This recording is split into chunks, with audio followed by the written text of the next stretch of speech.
So, Brother John, you're live already then? No, not live. Okay, How to hit the go button. okay. You ready? No, not quite. Already song play. Don't worry. Give it Yeah, enough. Yeah. I'll go yeah. live. I'll go live and Uh, hit the song. So you'll be good.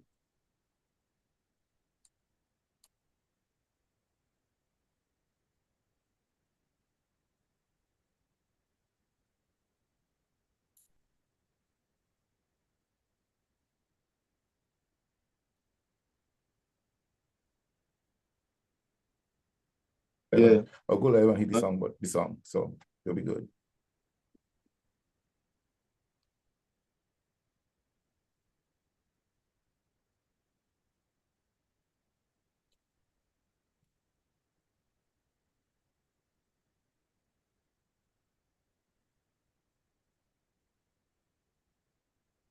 yeah. I'll go live and hit Uh, the song. So you'll be good. all right.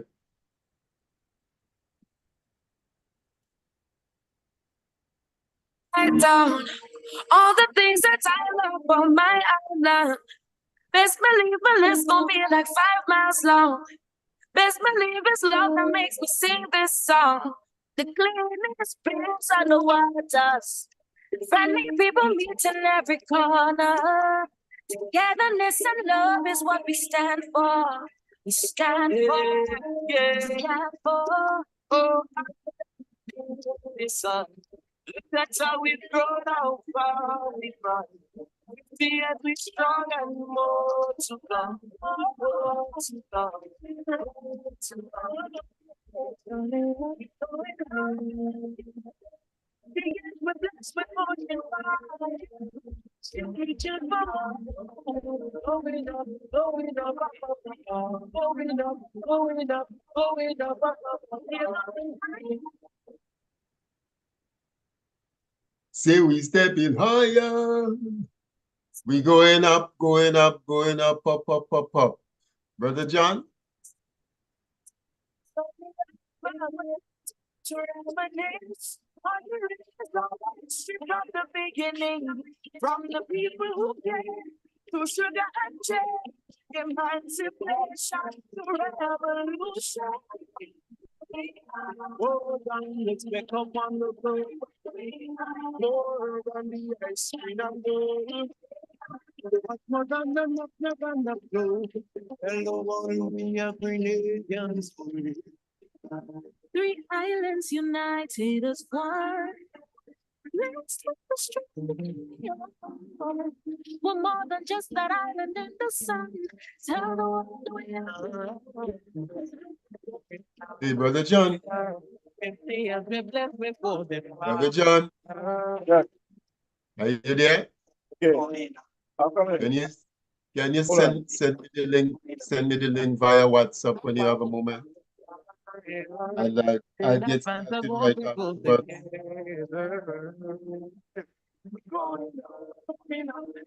Going up, up, up, up, up, going up, going up, going up, up, up, up, up, hey. Can't find the words to describe from a country next to me. So much things we take for granted, but so much things they give to me. Things on tranquility. Family, community. In the month women go in the world and show that woman's normal heart.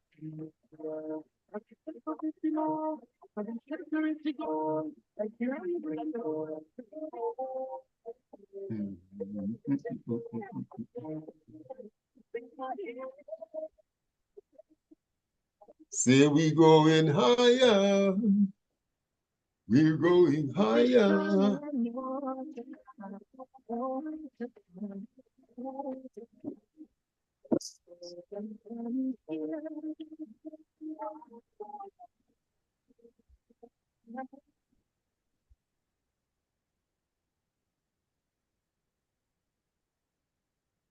Yes, my people. So, as we are about to commence the 4th edition of the Heart of the Matter program with your host, Raphael Paul Pablo, here on the GEM FM platform. Join us like it, share it, because we talk serious business here on this platform. This is the platform where you don't get too much trivia here. Yes, you have to have some fun. You have to have a little laugh, because as they do say, as you know, there's that very popular cliche, laughter is the best medicine. But you know something?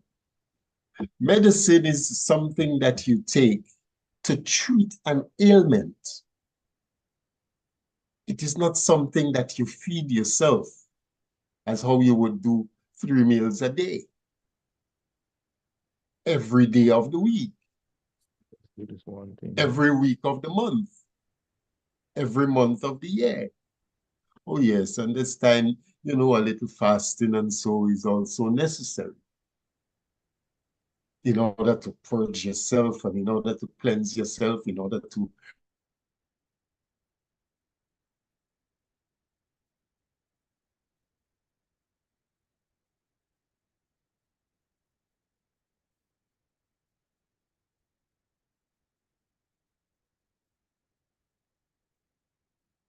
just, and in that case, it doesn't necessarily mean what you put into your mouth.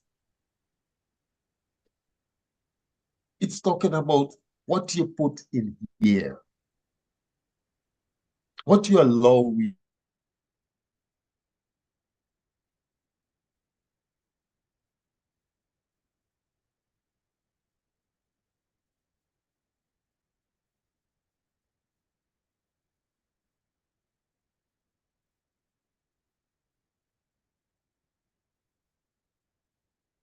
Pablo? Hey, all right. Young people towards a human life. Snuffing out another human being right now comes like just crushing a bug to some of our young people. And we wonder why.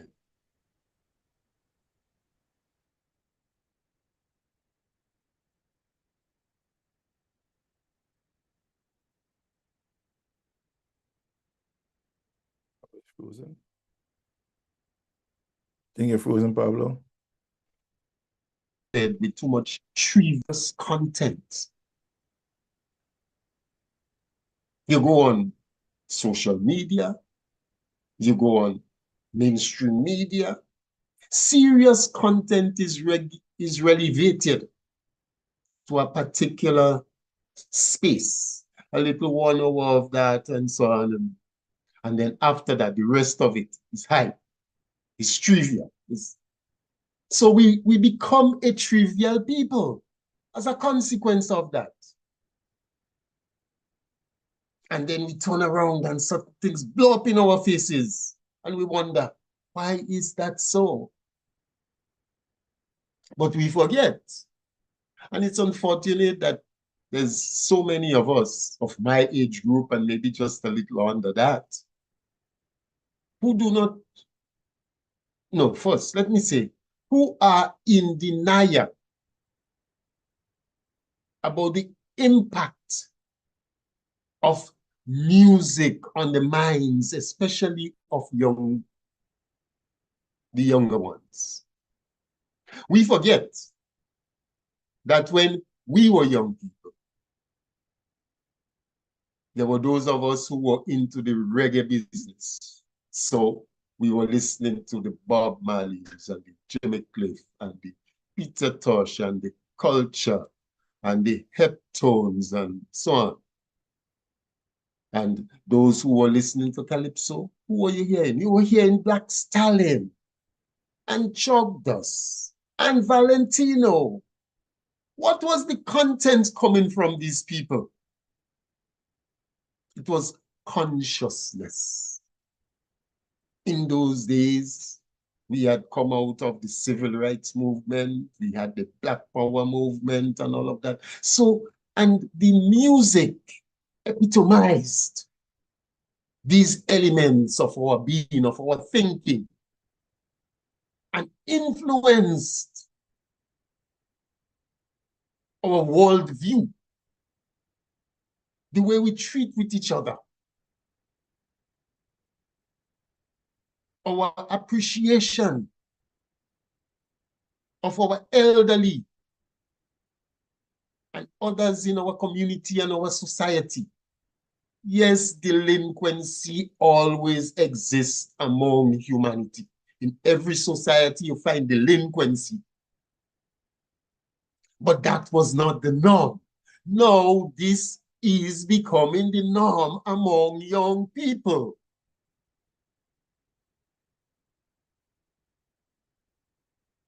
And so you find so many of our youth are into the gun culture because this is what we feed in ourselves constantly. We see recently, there was this artist that was booked to come to Grenada, and we see all that surrounded him, and there was an outcry about him coming. There was an interview with one of our most notable journalists, and you listen to the young man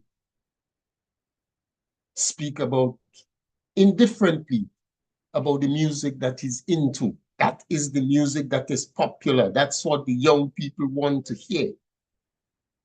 And then we hear stories about confrontation in a particular school because one was playing that genre of music from this young man and the other one belonged to a different group, and there was this physical confrontation. Oh, we did not live that way. Our value system was different because we were driven. The music that we listened to, what we ingested, and I'm not speaking about what we put in our mouth. Our intake was different. So when you have a society where consistently what you have is trivia, it is understandable that the young people who are exposed, and people generally that's what you feed yourself.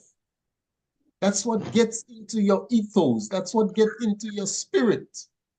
That's the kind of being that you become. And here on Gem FM, one of the motto is education is liberation. We seek to liberate. So yes, we have a little laughter. We do have a little fun because, as I said earlier on, laughter is one of the best medicine. But medicine is not. And yes, you have to make that.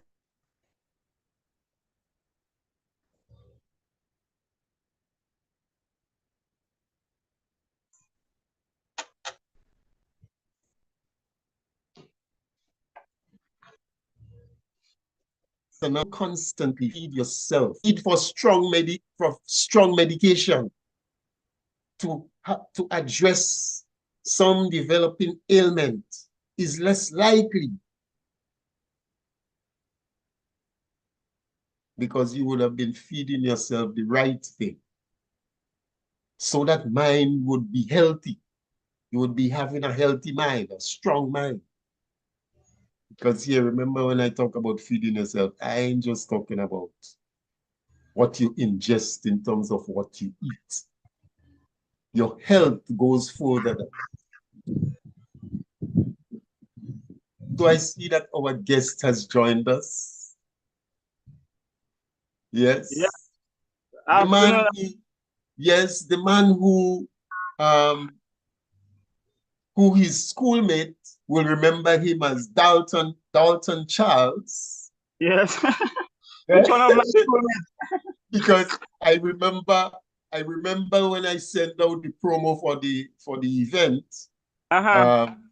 One of your former schoolmates said, "Oh, I know him as Dalton Charles." Yeah, that was Harriet. Okay, yes, right. Yeah. Yes, I haven't. Yes, I haven't. Harriet remembers you. Odette Sam remembers you. Yes, of Yeah. course. We were too close for we not to remember each other. You know? Yes. Uh, But then you have your what you call your not your traditional name. What's the terminology? Ancestral. Your ancestral name. So can Yes. you introduce yourself and tell us your ancestral name so that people can become better acquainted with Dalton Charles and acquainted with his ancestral name, Kali Kaunda Baba. Yes. Well, one And of tell my us name is missing, and what is I one of I what? said my ancestral name is missing on the flyer. I told you about that. Okay, You right. didn't make the Yes, correction. so you'll bring up to speed. You'll bring us up to speed on that, Yes. and yes, Well, and you can enlighten us on the essence of us as people of African origin embracing an ancestral name. yes. Well, my ancestral name is Kali Kawunda Zulu Baba, and as a result of my own family history, I'm originally from La Poterie. My grandmother, who was a direct descendant of the Kalinago people in La Poterie, her great great great grandfather, which is Baba the Great, he was the chief that first organized the Caribbean into one, or unify all the Carib territory, and had a peace treaty with the French governor then in 1657. So, and the family tradition in La Poterie continued. Matter of fact, we have an old family cemetery I could trace back my ancestors as a result of my grandmother passing on that history to me, especially when we'd go and light candle on those grave come All Saints.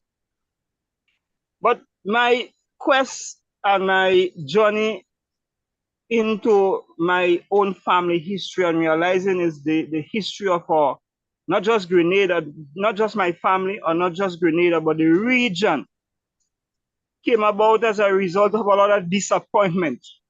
I was an athlete, and Odette and Harriet and I would tell you I was an athlete in St. Rose at the time. After I left on the western side and came back to live in La Poterie, I realized how talented those youths were in the community. So I started a sports club, and most of my athlete was national athletes. The talent was international standards, and none of them wanted a scholarship. Even one of my athletes, who was Kate Peters, went into character. He came second in the javelin, not his best throw, but he came second. He and all was denied. But one of our athletes who was not residing in La Poterie, which was Alan Francis, and you know Alan Francis went on to be an international star, was the only one out of that group excelling. And it really dawned on me then how the tongue and country had more meaning and more purpose than just avoiding those athletes. But the athletes from La Poterie was denied regardless how good they were. I started looking at the causation of that problem from a sociological perspective. And in doing that, it dawned on me that the history that my grandmother was telling me has to be, if not the causation, is one of those underlying factor to the causation. So, but I took her story as Nancy's story. So then I went to, there was two old family members in the community. One is still alive, one has since passed. Uncle Joe, as he would normally call, and Cousin Vitalis. Cousin Vitalis is still alive. And I started questioning them on the family history. And they was telling me things that my grandmother would have passed on to me, not knowing what my grandmother would have said. And then I realized the Caribs, from thence I realized the Carib was actually direct descendant of those African that the last wave of African that came across the Atlantic in the 12th century. So I started actually writing based on all the history that my grandmother would have passed on. And in 2004, after Ivan, Belmont Estate Museum got destroyed, and the estate would have brought in a French archaeologist, Dr. Henry Petitjean. The operating manager then knew the research I was doing on the history of La Poterie, so he introduced me to Dr. Petitjean. I took Dr. Petitjean in La Poterie, and I was pointing out to him exactly what my grandmother told me as to where the last ancient village was located and what happened where in the community. And he disputed everything because there was no physical, tangible, archaeological evidence that we could have seen at the time. So he disputed it. But I being so stubborn and being so firm, because I have so much of, or we would say, evidence, but not tangible evidence of what my grandmother was saying. And Okay. 7 years thereafter, I would have actually discovered archaeological evidence to support the whole theory. And those evidence now we compile, and I was able to do a presentation in France in 2012 in the Archaeological Congress. And thereafter, I was able to attract Leiden University. We came to La Poterie and we did 2 archaeological digs in 2016 and 2017. But my theory, as a fact, stick to what my grandmother would have passed on. Even the archaeological evidence support it even more than dispute what she would have passed on to me. And there I realized what the French would have written. The French, they have a documentation, what we call the Anonymous History of Grenada. And in that documentation, Poterie is recognized as the Capiste. And if you look at the 16th century definition of the Capiste, which means the northeast, the area where the trade winds blow, and within a peninsula, there is no other place in Grenada than La Poterie being in the northeast. And in that document, he also referred to Chief Antoine. And Chief Antoine, matter of fact, the whole area is named after Chief Antoine. We have Lake Antoine, we have Isle Antoine, we have Antoine Bay, we have the river, we have that road from Paradise all the way up to La Poterie is called Antoine Road. So a lot of physical, geographical markers are named after Chief Antoine. And then we had 2 other chiefs in the community, which was Chief Baba. The French refer to him as the Great, because he was able to negotiate, as the French governor then said, he could negotiate with any barbarian and turn them into a good person. That was his quality. And one of the battle in La Poterie or in the Capiste, then, the governor was practically laughing at him. He said, "You think he is Achilles of the ancient Greece?" And the governor said he and 16 of his men aimed at him, fired upon him, and they see no blood, no wound. And he said they fought with him, he had his baton, they had the sword, and he defeated them on that particular day. So pull up a bit. That information that you just shared there, you got that from where did you say? That documentation, hold on, let me pull it. That is written from the French. The French wrote those information in that book called Anonymous History of Grenada. The same Dr. Petitjean, his dad is who first. What did he say is the title of the book? The Anonymous History of Grenada. Hold on. The Anonymous History of Grenada. That's some interesting stuff there. Another thing I want to clarify with you. this document. So that Wait, was written. just a minute. Another thing I want to clarify with you before we proceed. Earlier on, you mentioned the Kalinago people Yeah. being the last group of Africans that would have come here in the 12th century, you said. Yes. Now, oftentimes and up to recently, during our independence, say our 50th anniversary celebrations, you know, during these periods, we go back and we speak about the Caribs and so on and so forth. And I heard mention of the Kalinago Indians. Is No.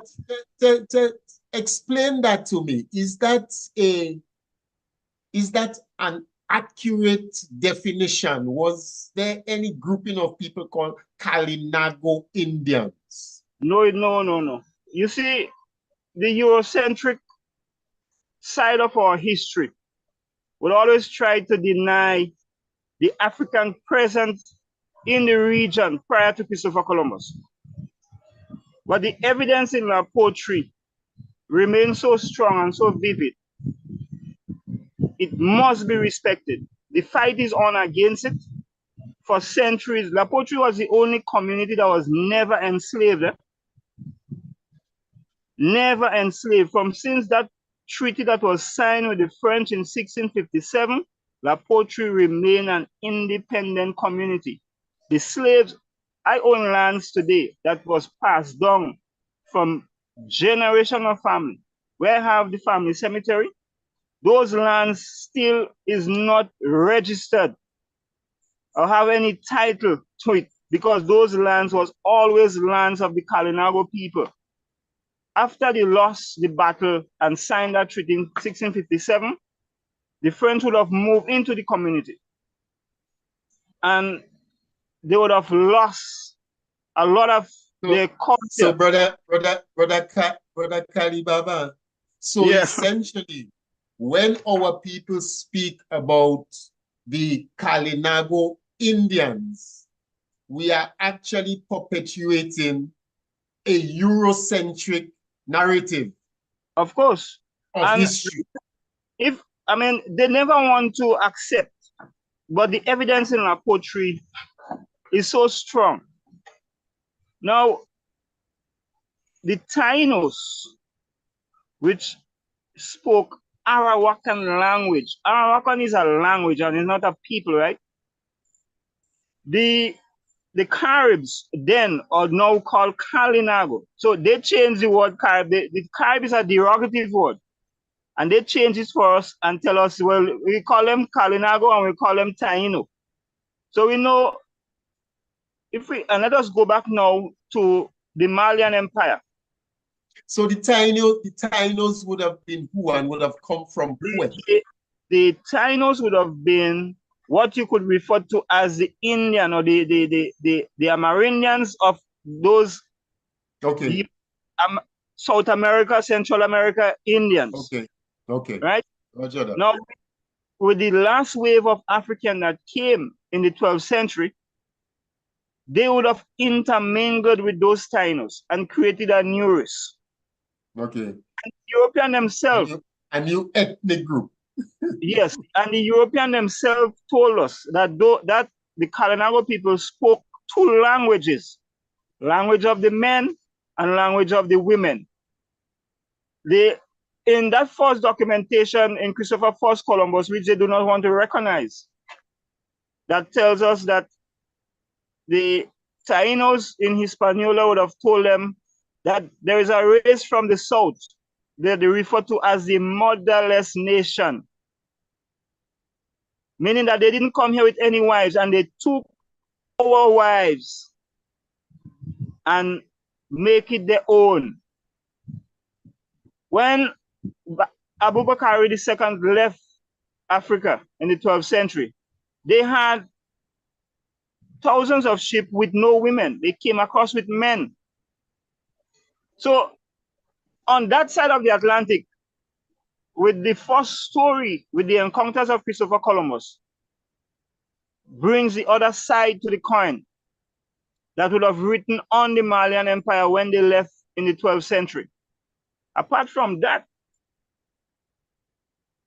Paine, in Christopher II Columbus' voyage, they didn't want to take the first narrative that was brought back because they figured those guys that went with Christopher Columbus is of no stature. So what they say could not have stand and should not have stand. But when they brought Paine, which was a Catholic priest, in the second voyage, and his task was to document the interaction and what he see.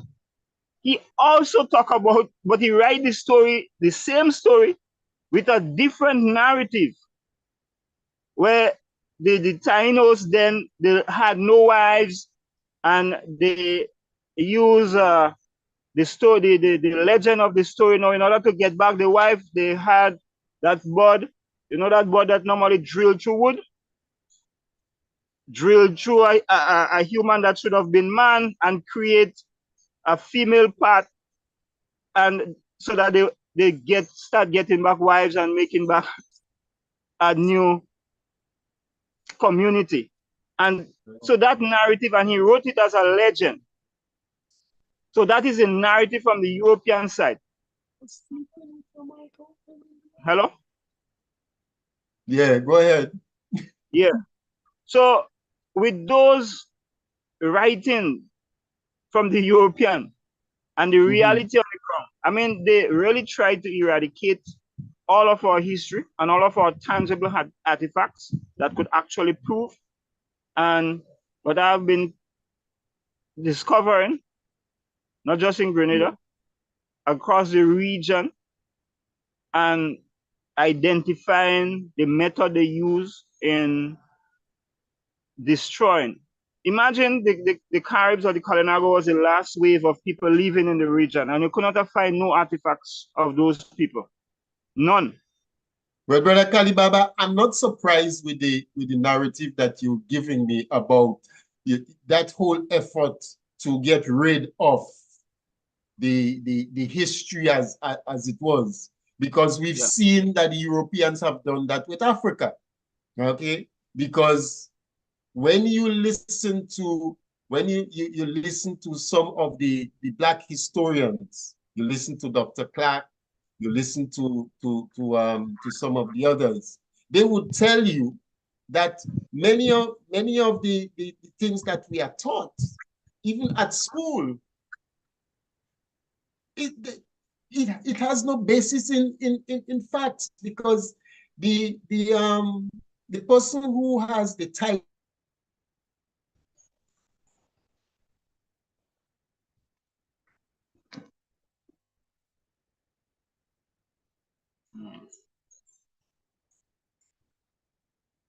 Hello? and Pythagoras and all of these people went to Nubia and these places and to study, to learn. That is where they learned geometry and all of, but the Greeks and the Romans have taken control of it. And as far as the world is concerned, these are the people, because there's been this concerted effort to paint this picture that people of African origin have not contributed anything to Human our human existence. Yes, you know. And that is this thing. We need to know who we are. We need to know our origin. And once you have sort of understanding, then you would understand your purpose. And once you have purpose, you would have that self-determination now to create. And you could create anything you want to create. But so, if you're into that Eurocentric view, you would always remain mentally enslaved. So, because there is a book called They Came Before Columbus by Ivan Van Sertima. Yeah, Ivan Van Sertima he's originally from Guyana. Yes. And he wrote this book, They Came Before Columbus. But the vast majority of our people don't know about that. We don't believe that there were people of African origin living in the region. And one of the things you find that there has been a whole lot of artifacts have been found throughout the entire region and all of the islands. Look, I have one But single that piece of does not artifact. become part of the narrative. And going back to what I was saying before we started this official conversation, there is so much, our media is so engrossed with trivia that we don't get all of this kind of information that is so accessible and available out there today.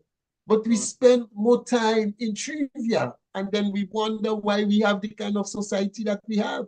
So go ahead, and I want you to get back to that big document that I saw you had in your hand a while ago, and bring it into the conversation. I was saying, I can remember when the first encounter with Dr. Petijo, right? I wrote a document. I wanted to publish it. No physical evidence. I was only looking at why they came to La Poterie. And I always say La Poterie was the center of the civilization. Okay. So I was looking at a fruit, there's a fruit that we call gougou la mer that drifts and come in. Gougou la mer in French would mean gougou from the sea. And it comes in only within the Capistaire, or mainly within the Capistaire.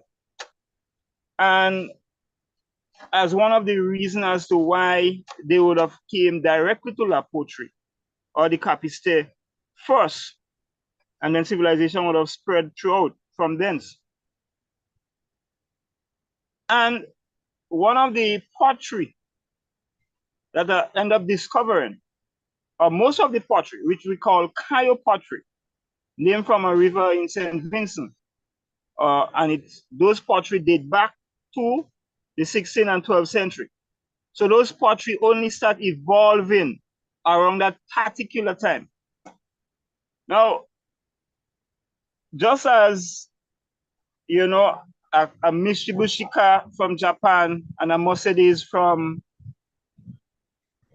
Germany is two different technology, two different brands. But they both cars. They both cars, and they cannot hide. Even though you take you switch the signs, and you put the sign on Mitsubishi and the Mitsubishi sign on Mercedes, you would know, you know. Yes. And that's the same thing with the pottery technology.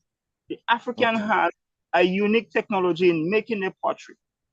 And I have potteries that is made by African pre-Columbus that I discovered here. And only recently too, when they was doing the hotel in Las Vegas, and they did a dig there, one of the bodies that they discovered is African pre-Columbus. So how come we know nothing about that? But they would hide it. They would try to keep it down because this is too much of, now I have overwhelming evidence. So you're saying that the project that is being done in Las Vegas, yeah, when they were doing excavation there, that they found remains that are of African origin before the Columbus era. Yeah. Okay. Jonathan Hanna is the archaeologist that did the work there. Matter of fact, he sent me the documentation of, I haven't seen him or heard him in a while. He sent me the documentation. But these are things that, so why did that not become a news item that could have been on our mainstream media, on MTV, on GIS, on GBN, or so? Why were there no interviews or anything of that sort? The history of La Poterie changes the narrative of world history, world view. And that is not something simple. That is something that there was earlier on, I would have joined in, thought that the program was starting 2 o'clock. Yeah, you called me about that, yes. But Brazil, in Sauteurs, you know, La Poterie changes all that narrative, you know. Yeah. Okay. is not something that would be readily accepted. Right. Libreville, the incident of Libreville that took place in 1649 Okay. actually took place in La Poterie here on Artist Point. And I didn't have to even go into the details, but just go into the scenario. Look, the French told us that they sent Captain Livera before they came. So Captain Livera came, and he came with all the guns. And he was supposed to build a hut and hide the guns and pretend to the Caribs that he came here to fish, because since then, the French recognized, or the colonizers recognized, Grenada had the best fishing ground. They document that. Okay. So Captain Livera came. Where is Livera? Captain Livera came. That is why Livera is called after Captain Livera, that French guy. Okay. He came with all the guns. He built a jupa in Livera, and he did what he encountered by the Caribs, the Kalinago people. They asked him what he's doing here. He said, he come and fish. He was gathering every intel. When they actually came, and they told us that they came on the second Sunday of Lent, they first came in Victoria. There was a problem between, and they also told us that there is two sets of people living on the island. And you could understand the Kalinago and the Tainos. So the Tainos that spoke the Arakan language, and the Kalinago that was of African descent. So there was two sets of people living on the island.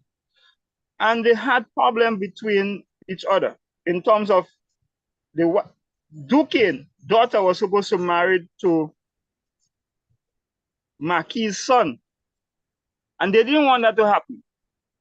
One of the guys, Thomas, they wanted Thomas to marry to Duquesne's daughter. So Duquesne sent Thomas to Martinique. Okay. Duquesne was whom? Duquesne was a Taino chief from Duquesne on the western side, Victoria area. Right. So when they came, they first landed in Victoria, and then they went to Duquesne, so Duquesne would go and show them where the Caribs was having their feast. Duquesne bailed out. Duquesne flee up into the mountain, and I discovered the exact location where Duquesne went in the mountain and hide. On Duquesne doing that, they burned down the village close to the beach, and the French proceed to Sautez, where they anchored. And Sautez, the French, the entire St. Patrick's was named Sautez. So that is where a lot of confusion comes in thereafter, because the entire St. Patrick's was named Sautez, right? And well, where the town of Sautez is now was, yes, the borough of Sautez, but the entire parish was called Sautez. So if they anchored in Sautez, and the Caribs having a feast on the bay in Sautez, and they would have to leave Sautez now and go to Livera to get their gun and come back to Sautez, and then the Caribs would jump over a rock. You think that makes sense? Logically? Geographically? Is that making any sense? No. The Caribs, and they tell you in that same documentation, practically everything in that documentation speaks about La Poterie, which is the Capiste. Okay. So this documentation that you're referring to, what is the origin of it, and who would have produced that? Let me fast forward that document and put it in sync with our recent history. Mm-hmm. It would be like co-writing this book now on the whole Grenada Revolution. Okay. That document was written by a priest that was the mastermind behind the first revolution of Grenada. Okay. And he was practically writing that book to justify his action and vindicate him at the same time. So, because at the time he orchestrated the killing of the governor then, which was Francois Dubout. Francois Dubout lost his life because he came to same La Poterie to associate with the Caribs. Francois Dubout they brand him as the worst French governor. When he came, he thought Grenada had gold and silver. I mean, upon realizing Grenada is a little island in the ocean with only bush, he started making counterfeit. So he was producing counterfeit coins, gold coins, which was counterfeit in a place what they call Money Hill. Today we call it Molinet, which means Money Hill in French. And I discovered one of that same coin that he would have counterfeit. I have one of those coins, which I discovered here in La Poterie. So he came to La Poterie and he told the priest he was coming to Chief Ward, which they brand as the great sorcerer. He said Chief Ward could turn any man into the devil. So he told the priest he coming to La Poterie for Chief Ward to turn him into the devil. And also meaning to practice, they had the Cohoba ritual. So that is what he would have come to do in La Poterie. And on returning to St. George's, they kidnapped him and killed him on the 4th, the 28th of October. So that happened centuries ago. That was the first revolution. October again.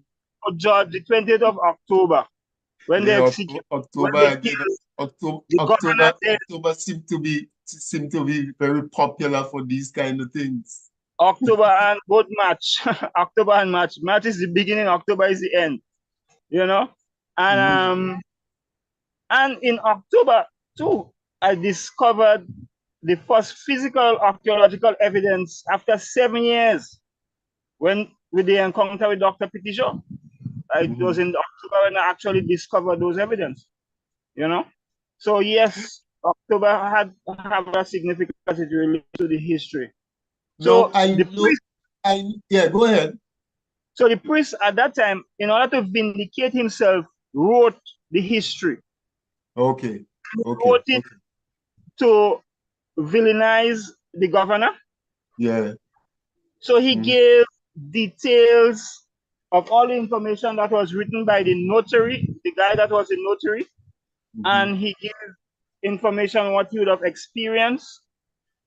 And so you had that contrast between the Kalinago and the French and all those information that and occurrence that took place during that period. So that 10 years of war from 1649 to the end of it with the treaty with Chief Baba signing that treaty with the French. Matter of fact, Chief Baba was able to get all the Caribbean Kalinagos to come to Grenada and sign that treaty and witness to that treaty on the 10th of December. Okay. And the 10th of December is a very important date for the Kalinago and the history of Grenada, the region as it relates to the Kalinago people. Okay. Now, you mentioned about getting all the Kalinago to come to Grenada. That's one of the questions I want to ask you. But also, I want to find from you.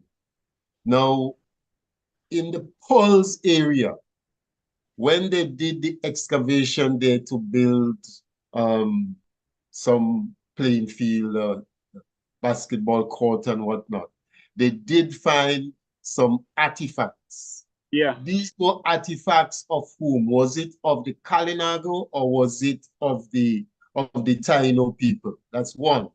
And two, is there any difference or any relation? How does the Garifuna, we hear about the Garifuna people of St. Vincent, is there any difference, and what is the difference, if any, between Garifuna and Kalinago? Garifuna and Kalinago are the same people. That is another lie, and another, they have, okay, in St. Vincent, you have a group identified as Garifuna, and you have a group identified as Kalinago. And it's just a confusion of words and name. Now, Europeans are good at that. Yeah, you know, and even the story that they give, the origin of the Garifuna, is a big laugh. The date that they give, when you calculate the time, no population could grow in that manner to create a whole nation within that short space of time, you know? So everybody know that's a lie in the first place. The Garifuna, okay, here the biggest, my discovery here, how it unfolds all the lies. Now, all the artifacts that was discovered here in Grenada, there's a site in St. Vincent where the international airport is located, Argyle. There is two Argyle. There is Greg's de Argyle on the map of St. Vincent, and there is Argyle where the international airport is located.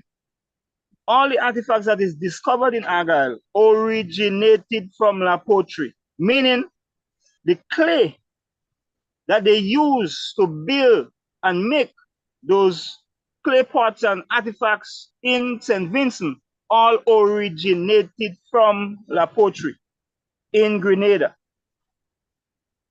La Poterie and Argyle means the same thing. Once upon a time, the whole of Carriacou was called Argyle. I think the only place now you may see Argyle on the map of Carriacou is the Leicester area in Carriacou. But the whole island was called Argyle. And La Poterie and Argyle is the same meaning practically. So if the people in St. Vincent is Garifuna, the people in La Poterie is Kalinago, but not Kalinago, because most people in the Poterie remain black. Unlike the in St. Vincent, what they did, after they expel most of the African descendant and looking, and they banish the more Taino looking people across the dry river, expecting that the volcano would wipe them out. These same people that were looking at Taino start making black people. So those are the confusion with names, but they are the same people. So these people that was expelled to places like Belize and in Honduras and on those places that associate as Garifuna, they are Kalinago. So they would have that twist. And if you go into the linguists, you would see the connection as well with the African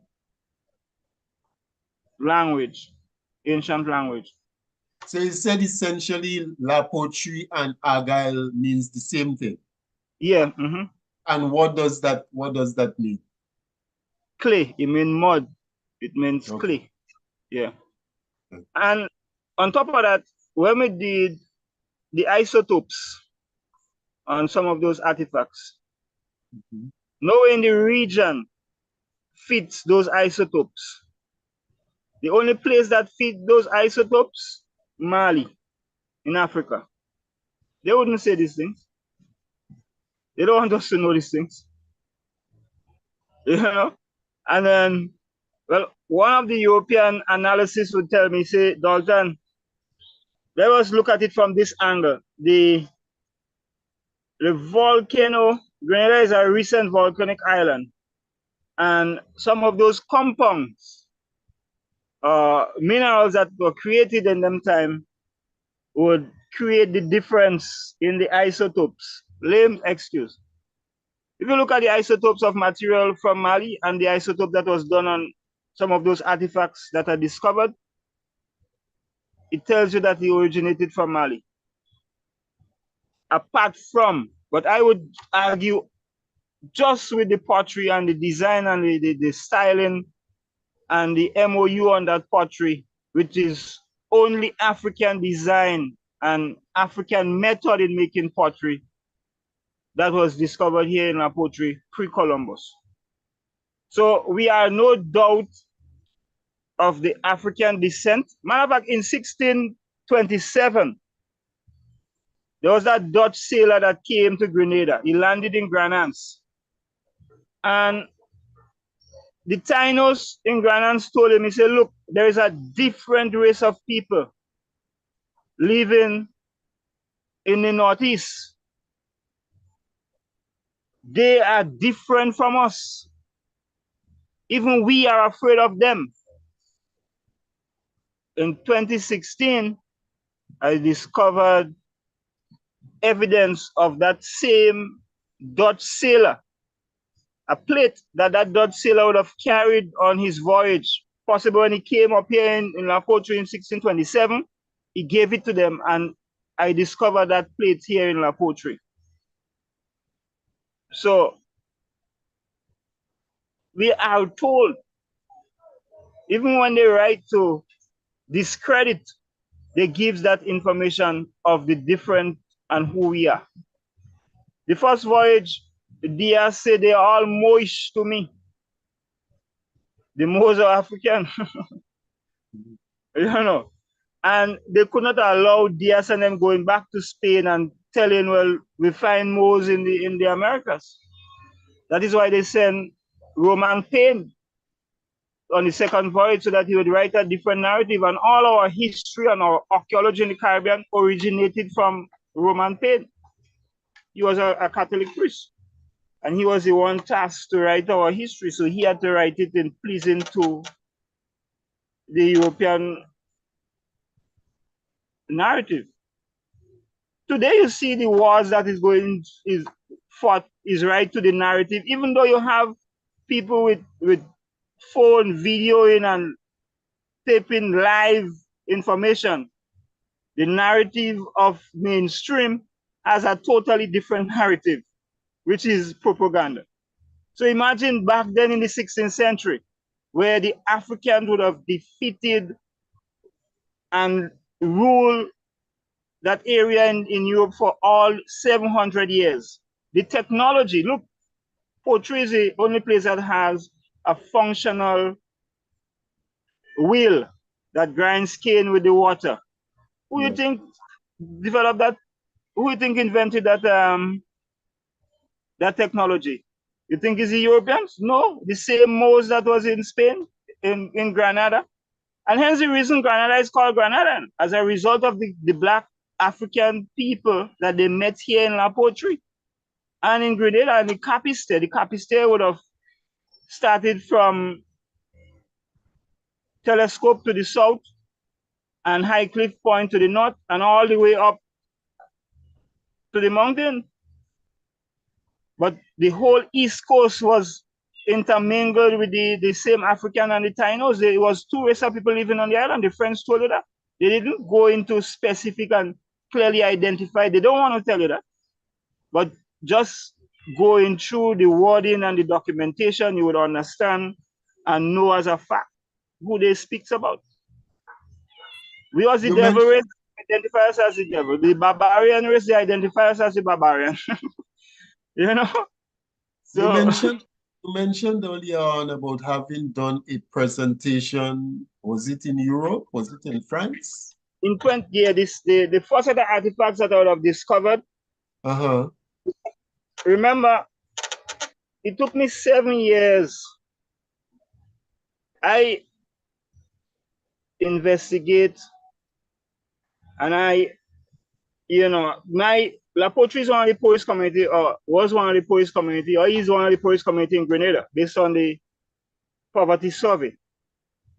And as I tell you, La Poterie had the most talent. I first thought maybe I was able to harness those talents and help them so that they would become superstars and change the economic outlook of La Poterie. I've been an athlete myself. I mean, I had to get out of the sports because of injury, serious injury. And at the time, I used to do triple jump was my favorite event. And maybe I had the best jump at my age in the world, because at the time, the world record was 18 point something. And as a teenager, I was jumping 15.47. But I had serious injuries, so I had to abandon sports. But when I came into La Poterie and I saw talent, I decided I had to work with those talents.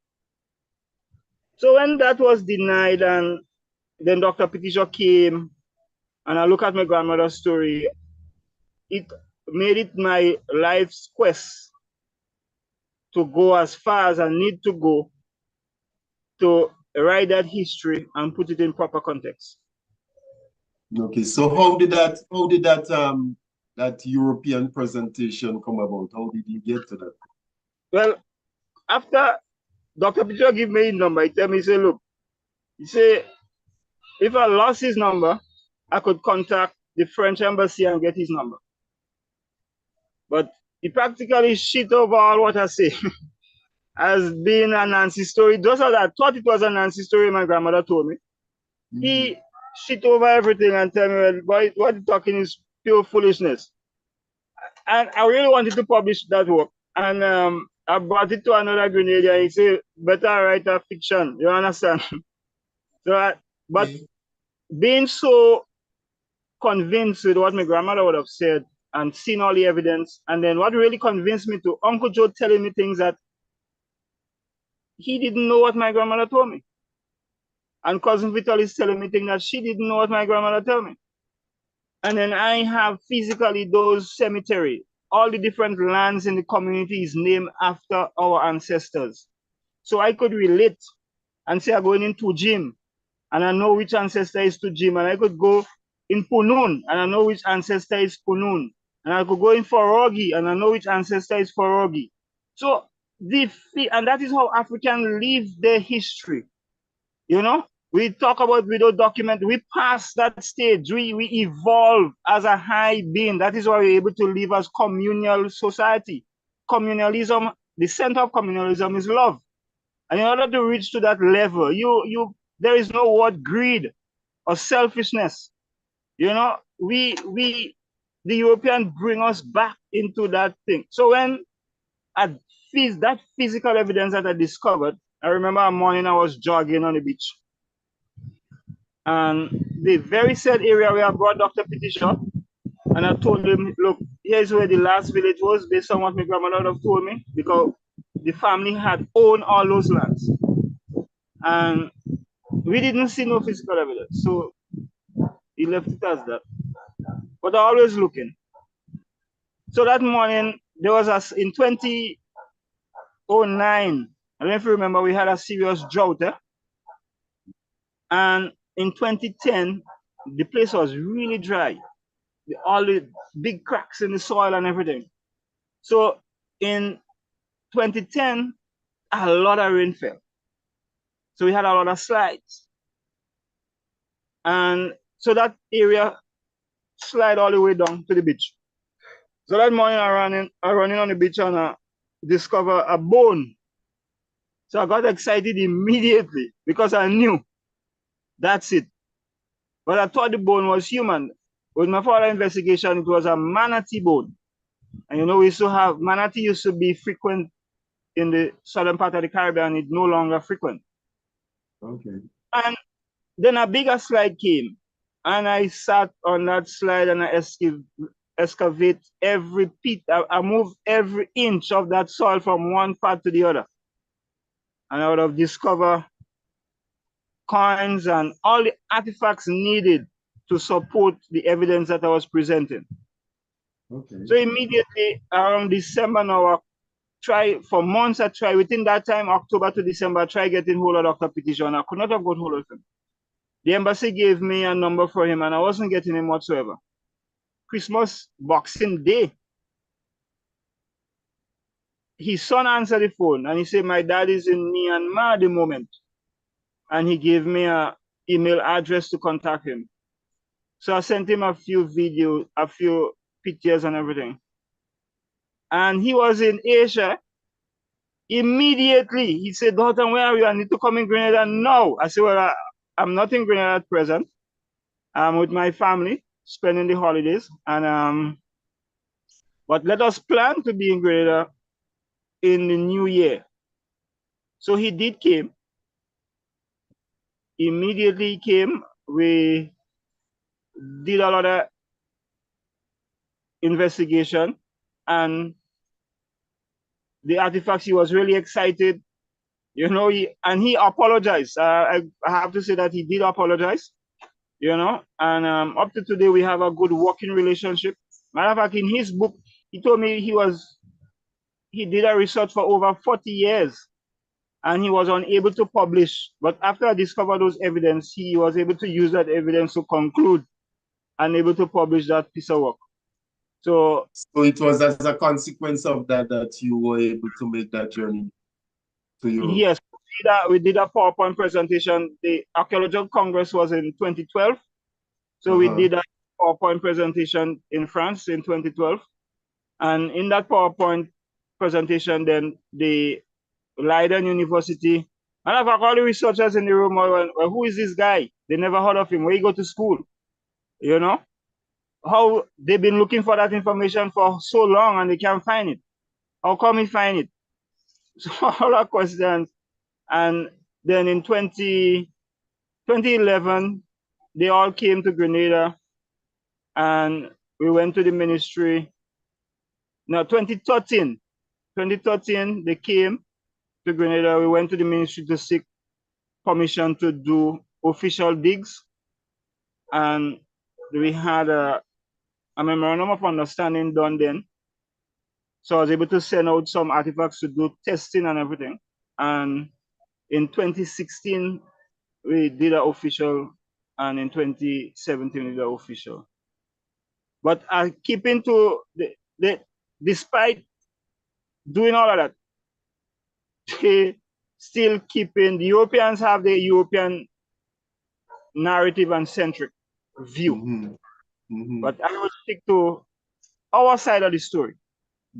It is my grandmother's side of the story. But to me, it balanced me knowing what the European wrote in the 16th century, the view now, what my grandmother has said, and what evidence that I would have gathered, not just in Grenada, but from South America all the way up. I have done research from South America all the way up to Dominica, and all those information that I've gathered. And I, without a doubt, know and see the evidence that is undisputed, but the system fights it. And in order to keep us mentally enslaved, they would continue to fight it. But once you understand who and where you are, in fact, one of the plants that they use, and they call it blasphemy, they refer to it as the devil plant, and they try to eradicate it. I rediscover it again. So I keep rediscovering all the evidence, all the pieces, you know. I'm not surprised to hear you say that, because we had Dr. Clark and Dr. Benjo-Cannon, two very, very eloquent and very very knowledgeable people who had done the research on African history, and they were always in contention, you know, with the white supremacists, because in spite of all the archaeological evidence and so on, those of you who may be listening, you can go on YouTube and all of those videos are there dating back decades now, but we were not exposed to these kinds of information. Okay, and it is the same thing that you would have experienced, the kind of things that Dr. Benjo-Cannon, you know, Dr. Clark, you know, the one I mentioned earlier on with they came before Columbus. All of this, in spite of all of the evidence. They vilify them. They vilify them. Because of who? Because they are the ones in control. And our people just buy into this narrative because it's coming from these people. Like I would say, Van Satima, who wrote They Came Before Christopher Columbus. They Came Before Columbus, yeah. Ivan Van Satima, yeah. Although he used the Olmec to lay his argument. Yeah. My argument is La Poterie. La Poterie, yes, yeah. And the evidence of La Poterie. Look, the African call, there's a breeze that, the same breeze that form our hurricanes in the hurricane season. The African call that breeze the Caline breeze. So the origination, the word Kalinago come from that breeze, the Caline people. You understand? That, and if we look at where those breeds originate and where it come, you would understand, you would have no doubt as to the path of where those 12th century African came from. Well, Ivan Van Satima, he did indicate, because he told you about Tahayda, I think, who went and he did the research. he had the Africans build the ship because they were coming in ships made of papyrus reed. And he told you that there are certain streams of current that leave the west coast of Africa. And depending on which one of them you catch, it can take you into the upper part of the Caribbean, it can take you into South America, or it can take you into Central America. And the journey was done in dispensation. Yes, and even because one of the biggest questions in archaeology is how come some of the civilization bypass the southern Caribbean and end up to the north as a result of that same. So those African, the Olmec African that were able to bypass Grenada and ended up in the Central America and northern part is as a result of that current. Of that, yeah. The 12th century African that came thereafter were able to land on Grenada and the Eastern Caribbean. Now there's a tree that I would affiliate that tree as to a reason why Grenada has the best honey in the world. And sadly, there's only about 12 left I've come only 12 recently. Tomorrow I plan to go back and do another field research on the plant. And the trunk of that plant keep washing up on the shores of La Poterie, years in, years out. Now the reason there is not enough tree, and where those trees are located, there is no river that erode those trees and dump it in the sea for the sea to bring it back on shore, you know.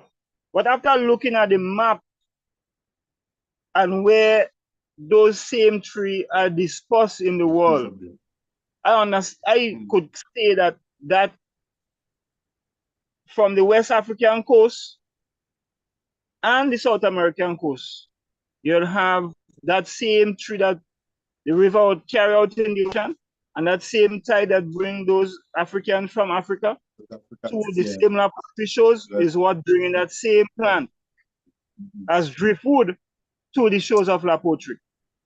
Okay, so if one goes on Facebook, one would see you have a site, the Kalinago, your Kalinago site, and the building of the Kalinago village. Can you tell us about that? And there's even some photos that I saw of students with you. Who are these students and what's happening there? Okay, when I started, after I gathered so much evidence, I decided I would reconstruct those evidence into something tangible.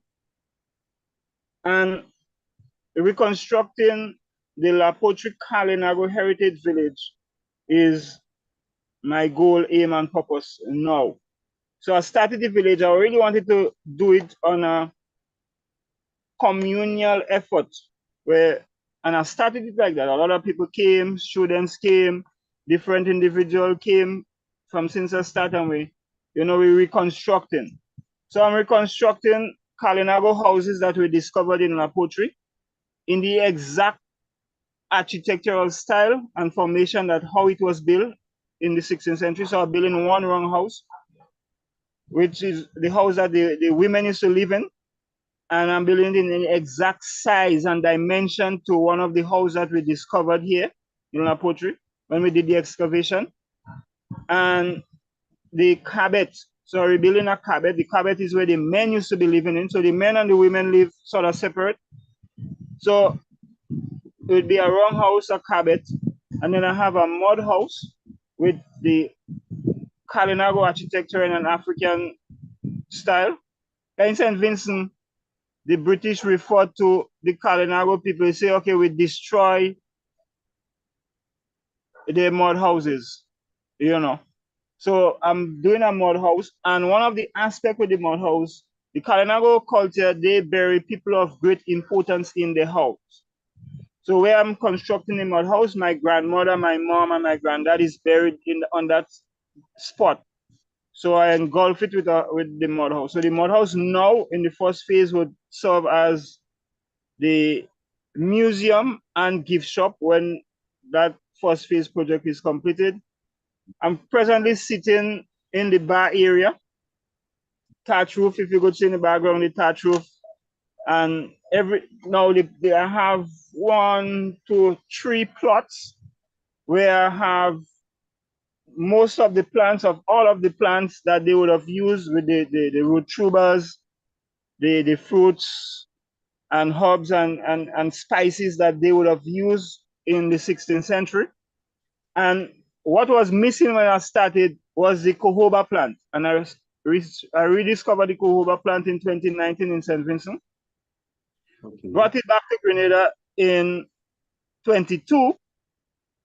On the 27th of February, I brought it here in the village and planted it. That was La Pochissaraca, and that never happened in no living memory of La Pochissaraca. La Pochissaraca is practically the height of the dry season, and it rained, thunder, lightning. That year, Pochissaraca almost wiped out. You know, even this year, Pochissaraca, the volcano erupted, Kik and Jimmy. You know, so all those are signs, you know, ancestors, they giving us the importance, because on that day, La Pochissaraca is the oldest cultural event in Grenada. On that very day, La Pochissaraca is when the French would have attacked the Kalinago people in La Poterie, when they was having that same feast. Around that same time, the French tell us that they came. That is why La Pochissaraca is held on the Friday before Lent. You know, so it's the same time, the same feast that the people of La Poterie been holding for centuries. You know, and up to today, and La Pochissaraca is one that they always put in the back door because the system understands the importance of La Pochissaraca. I have a mount, I bury my house here, and I create a mount which I call the Mount of Resistance, because the community of La Poterie been resisting colonization from its onset. Sadly, the area where Baba stood up and defeated Lacroix, the governor, with the development of the playing field, they would have dig up that area and create a hole instead of a mountain.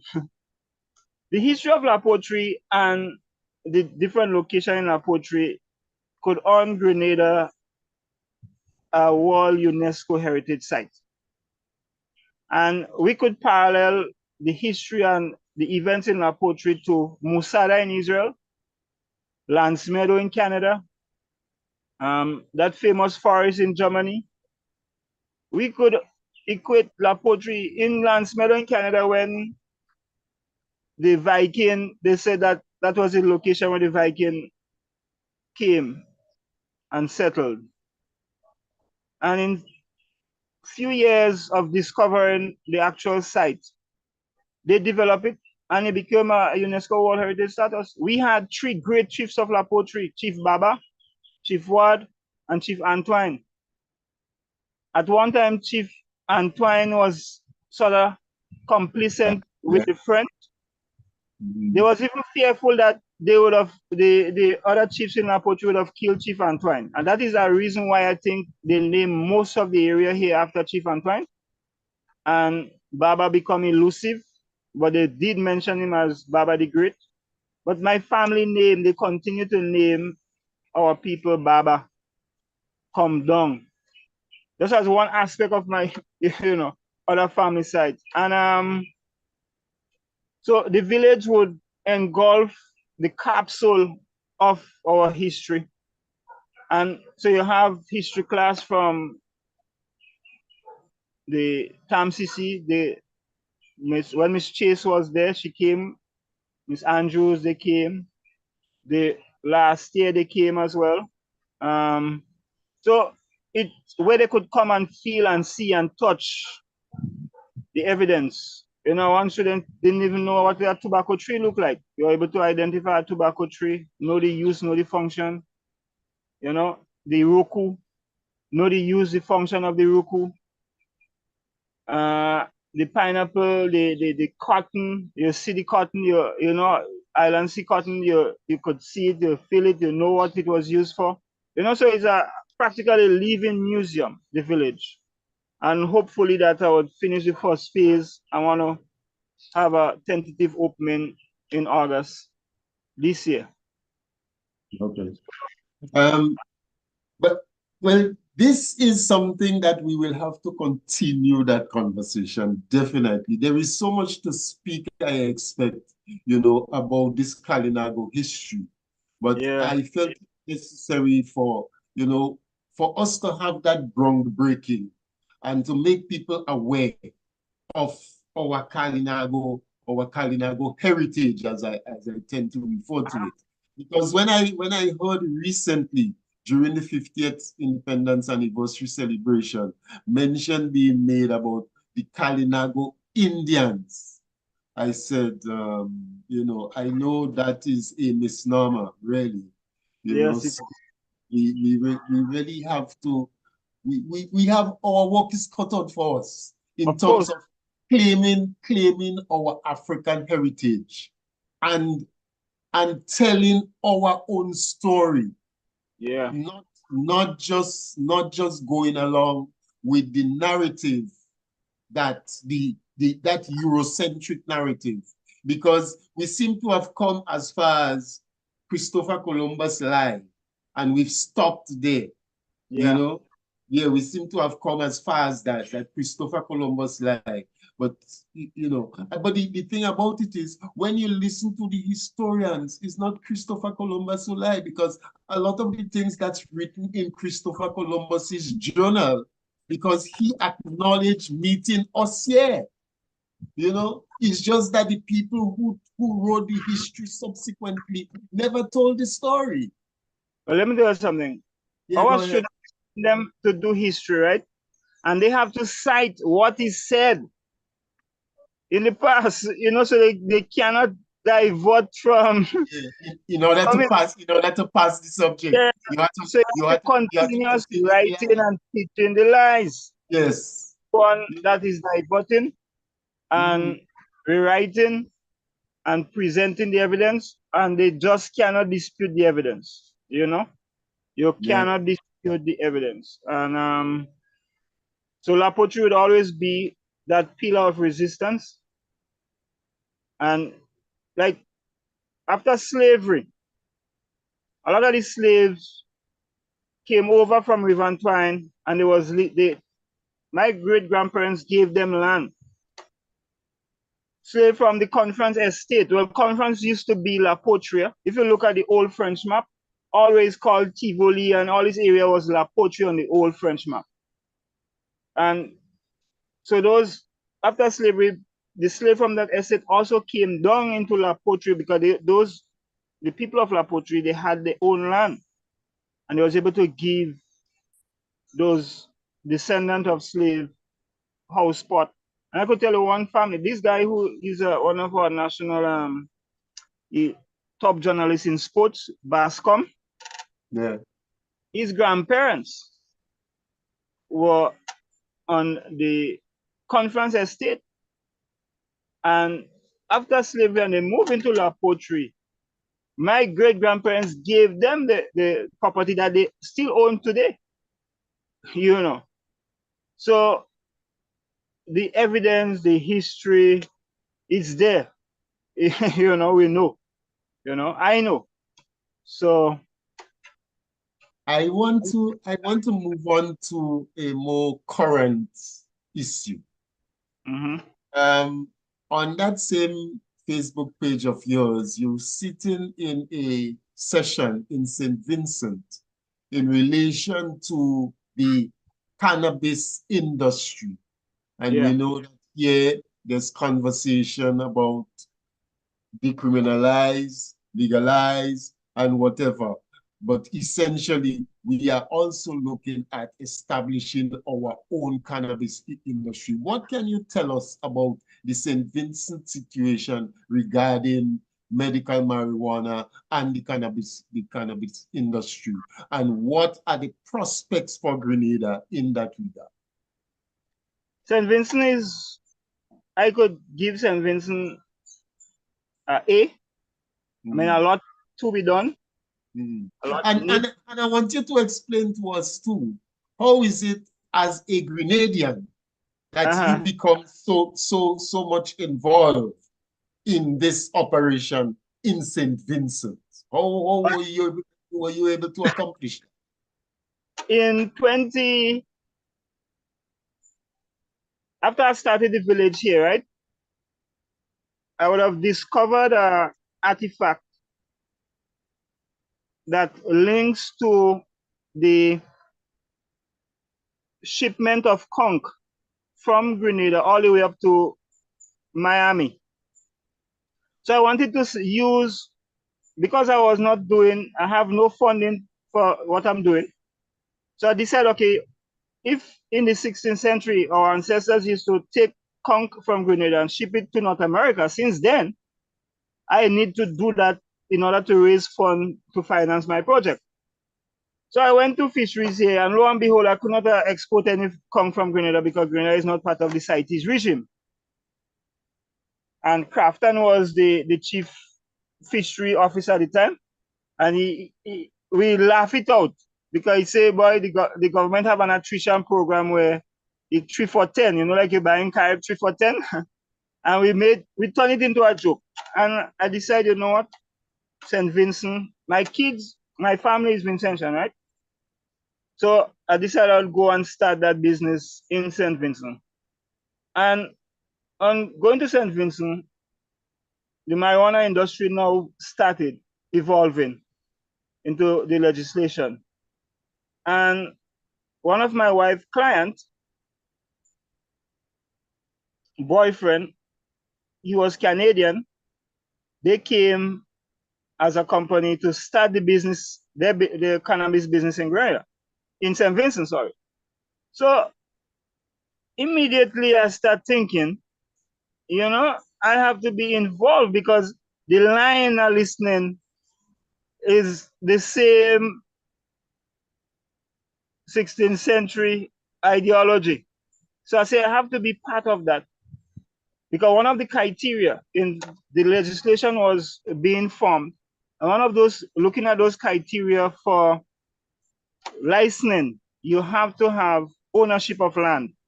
In St. Vincent, the ownership of land is a different scenario to Grenada. So you have a few big landowners, and then you have most of the land is owned by government. So the guys that was involved in the illegal marijuana, they would have been cut off because they have no title to no land. Because they go and farm in the forest way out of sight. So I decided, okay, I will get involved. And my main thing is land, you know? So the family, we have lands. The company was looking for land. So I decided I would do a joint venture. I provide the land and they provide the expertise and everything. And so we had a joint venture, and that company was able to be the first company that got licensing in St. Vincent. And so the company was actually involved in the whole process with the legislation as well. You know, the Minister of Agriculture was really serious about getting that done, passing the legislation. He went all the way out. He was on the ball. Up to today, he's still the Minister of Agriculture. And so as a result, I became part and parcel of the organization. And as a Grenadian, I was looking at it from the historical aspect as well, you know. And so I formed a group in the community where I'm from with a lot of farmers so that they would get land, so they would be able to get a license. And, you know, that was a collective effort seeing what could be the problem for the indigenous farmers because they could be left out, you know, as a result. Because the industry, medical marijuana, takes a lot financially to meet international standard. And the company I'm involved with now, I move away a bit from the actual marijuana and into, and within the same time, I was able to discover the cohoba tree. And you know, the cohoba is one of the plants that has 3 psychedelics. And so my discovery of the cohoba, we was able to influence government to create a law and a legislation for the use of psychedelic as therapeutics. So my focus now is growing the jojoba tree so that we could extract the psychedelics, and the company now they are the best in terms of growing marijuana in the region, and soon we might be the best in the world, you know. And it took a long process, tedious, you know, but once you stick at it, you would reach where you want to go. I was sending you a video where the chief operating officer, she did a video. She sent it for me yesterday, and in the background, going through the field, the marijuana field, and the song that's in, "Ain't no stopping us now, we on the move," you know. And so yes, the industry in St. Vincent is really, it is getting there, and so the export market is into Europe, Germany mainly, and I see in the St. Vincent experience how we could now better tailor legislation for Grenada to move forward. Claudine was there, and me and Claudine had a good chat. They came on the farm, you know, and they look. And Dr. Cummins, who is the biotech on the government side, he said, "Doctor, why you help these people and them?" I said, "They don't want my help."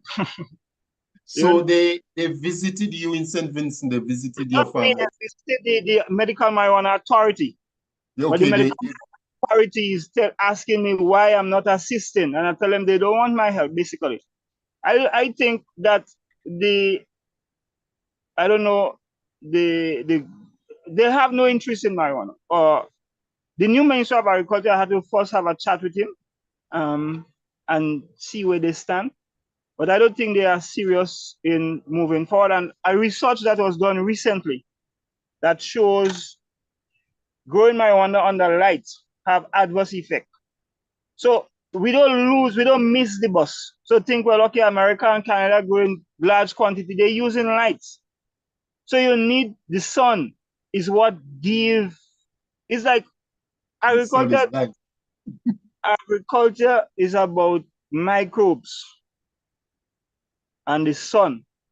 You understand? And we have that niche that nobody else have. Nobody cannot compete with us.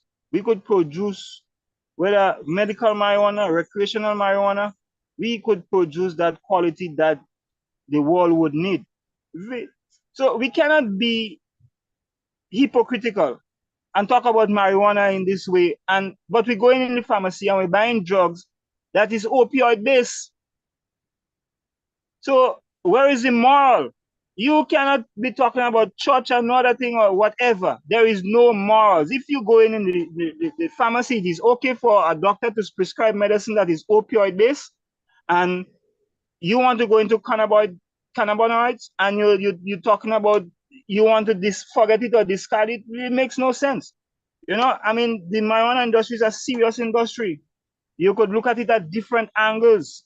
Yes, you are pressured by the United Nations and the treaty, but you could walk around it, you know, and you could tailor a law that would facilitate every aspect of society. And we could look at the Jamaica experience, we could look at the St. Vincent experience, we could look at the Colombia experience, and we could now formulate something that would be most beneficial for the Grenada culture. And I've been involved with, I had the Colombians, they came up to St. Vincent, everybody, you know, and we could look at all those experiences and we formulate something in Grenada. Like I was telling Claude, Grenada cocoa, tomorrow we could wake up and hear they put a ban on with cocoa and say we cannot export cocoa. Right. Cocoa price gone up now. Look at, I pick up, look, I have a cocoa. Yeah. We have one of the heavy metal that they detecting in our cocoa that they link with cancer.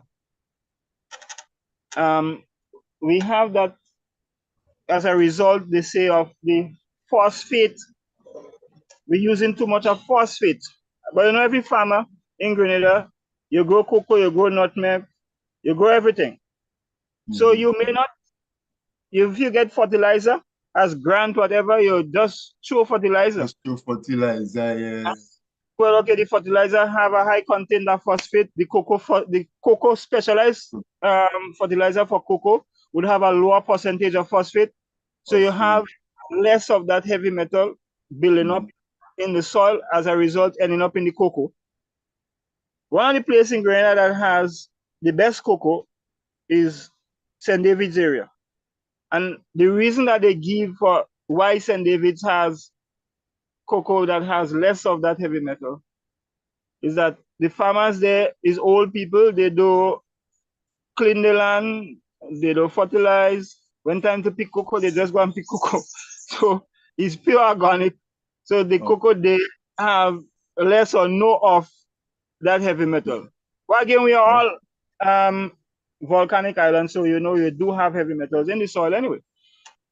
But as a result, one of the only plants that would extract those heavy metal from the soil is hemp or cannabis. So if government want to move forward, I think farmers should create a revolution and plant hemp in the cocoa field. Hemp is a legal crop. And let we see, battle it out in court. The police may come and figure it's marijuana, but there is a definition what is hemp and what is marijuana. You know, so that is a revolutionary side we could take in pushing the government to task. They promise us they would legalize it, they would think. Don't create an organization that you know wouldn't move the thing forward, and then you would lay the blame on them to say, well, okay, well, there is a committee to deal with marijuana and they haven't do this or they haven't do that.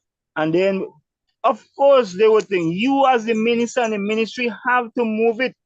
You cannot, if you look at how this government is operating, they're operating with donor agencies.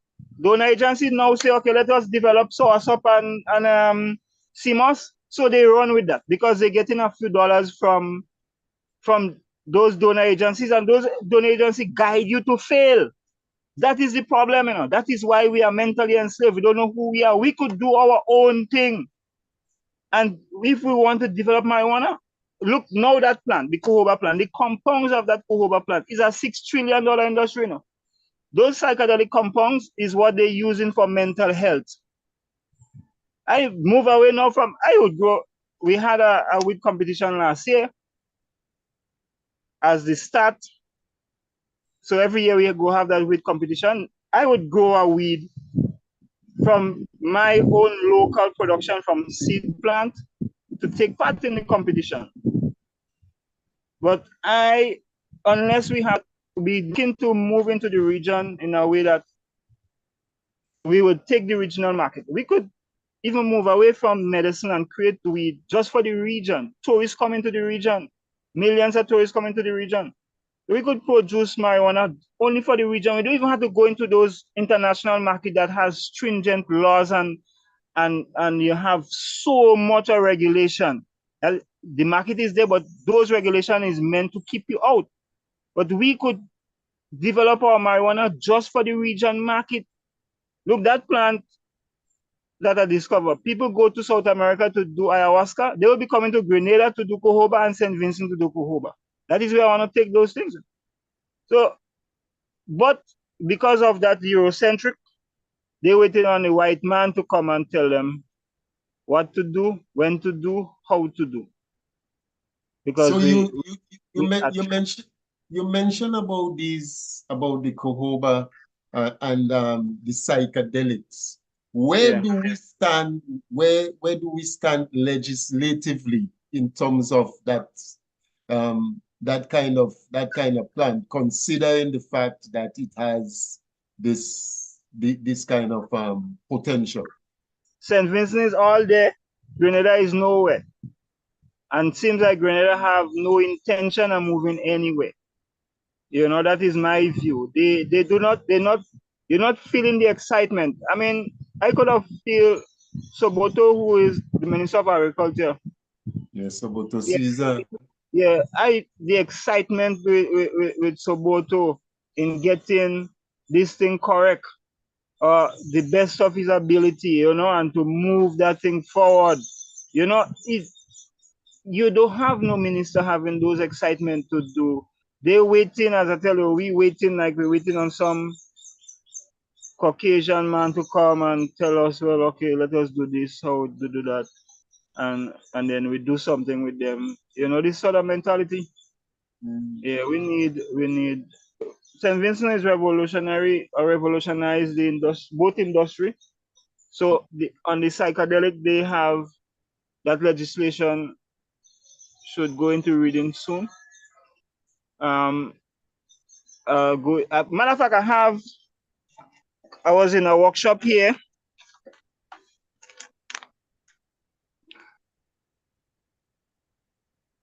Yeah.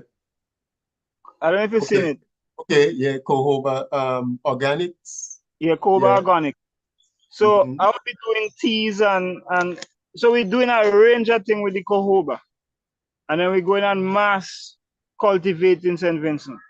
The French started, a priest, French guy, started the cocoa industry here in Grenada. He first planted 6,000 acres. And from since then, out of that creation by a French priest that started the cocoa industry in Grenada, we enjoying cocoa here now. So you see, we have a culture of dependent on not we, but somebody else. We boast in that in our history. Let us create. This plant, the European was afraid of it. They destroyed the leaves of that plant. I just had a result from the lab here. I have result before, but I just have a result here from the lab here. You know what is the compound? One of the compound in the leaf is orientin. Orientin is a compound that they use or want to use now to make antibiotics, because we're becoming so antibiotic intolerant because they feed our animals with antibiotic. So all our food we eating antibiotics. So when you're sick, antibiotic no longer work. But orientin, that plant has a high percentage of orientin in the leaves. So it's a natural antibiotic plant. If you see the compounds in that, the range of compounds and the function in a plant, you would no wonder why the Kalinago or the Americas had that plant as the center of the civilization. That plant was the center of the civilization. Yeah. That was the most important plant in the culture because of those compounds. They understood it. They was able to live communally because of the serotonin from that plant. They could all live in love and understand what it takes to live as a community. So we know how to understand it and take advantage commercially and stop pussyfooting with the marijuana industry and stop pussyfooting with innovation and ideas. And let us not depend on, let us isolate ourselves from those foreign donors and think local and create local industry by ourselves, for ourselves, and then the whole world would benefit from it. You understand? So the industry could grow and grow. We had to tailor it to us. And I mean, we could tailor it looking at the United Nations Treaty as it relates to marijuana and tailor it to us. Or we could go revolutionary and say, okay, the United Nations, anyway, they will be moving towards something different in the future. Well, let's start planning now how we move, because they will be moving differently to the future. They're setting up themselves. You have to see that they are setting up themselves to entrap you. So when they move, you're done entrapped. So you cannot benefit from it. So you have to think ahead. You know. In the same way that the US was very they were very against the marijuana cultivation and so on, but now they have positioned themselves. They are legalizing it, not at the federal level, but they're legalizing it in the different states. The states are allowed to pass legislation, and millions of dollars are being made from it. They prepare themselves to legalize it at the federal level, you know. Federal level. The biggest thing is the financing. And because the American dollar is universal dollar. That is where the challenge is. So nobody wants to do anything to upset, because you have to use American dollar. In St. Vincent, the bank, you could go as a marijuana grower in the bank and open an account as a marijuana farmer, but you cannot have no transaction with no US coming into your account. So, but you could have Canadian coming into your account, you could have any euros coming to your account, anything outside of the US dollar. So finance is the challenge. So you have to be able to see what are the challenges financially and how you tailored your thing to move away from the US, you know. So, and I think maybe that is the fear, because with the financing, but let us discuss what fear you have and find solutions. I remember Prime Minister Ralph Gonsalves speaking about these kind of challenges that he faced, you know. So at which point, I think this is a good point in time for us to get to that other thing that I want to touch on, seeing that you're talking about us doing for ourselves and so on. We've just celebrated 50 years of independence. It was a gala affair, and you know, we've seen a very great reception from Grenadians, both at home and in the diaspora. We had thousands of people coming home, people who hadn't been home in a long time came home. We saw a great sense of national pride being put on show and so on. And we saw that display of giving the narrative of the journey from then to now, you know, and the various leaders who would have contributed. And one good thing about that is that we did not delve into the flaws of this leader and the flaw of that leader and so on. The focus was what each one would have contributed to that development thrust to get us to where we are right now. And I mean, there's a lot to commend about. But that being said, how do you see that now, being able to transfer that into what you just spoke about doing for ourselves, becoming more self-sufficient and so on, and developing that kind of mindset? What's your take on it? I think we now have to move collectively, united, to take that energy from the celebration into practicality. As a practical person, you know, we could talk, but to bring it into a dream, I don't say the greatest thing is when you take a dream and you bring it into a reality. You know, we all love our country. All good. We are a people that, yes, we love our colors, we celebrate our colors, but we have that love as a result of the Kalinago love, you know. Remember, the Kalinago people is the people that lived in love, the only community that was communal, and they continue to live among us. They say we jump off in Lipazil and we all die. That's a lie. You understand? We here in La Poterie and we distribute ourselves throughout the entire country. So we have that love. If one of our heritage is that. So let us now take that collectiveness and develop our agriculture sector, develop every sector that is of most importance to our people, so that we could see Grenada in the next 50 years or future generation would say yes at that moment. You know, if we take it back to Fedon, well, we take it from Baba. Baba would have signed the treaty and we had peace. The European didn't keep their bargain, but we struggled.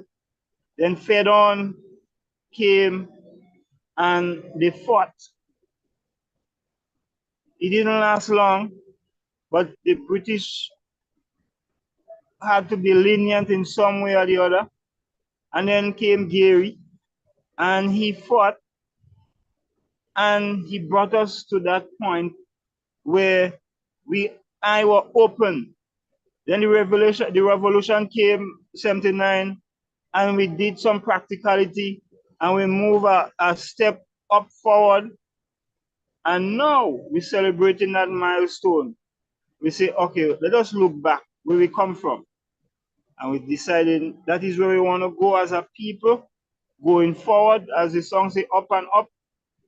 Let us do what it takes to be up and up. We have to move away from that Eurocentric mind and understand who we are, and stop allowing us to be fooled.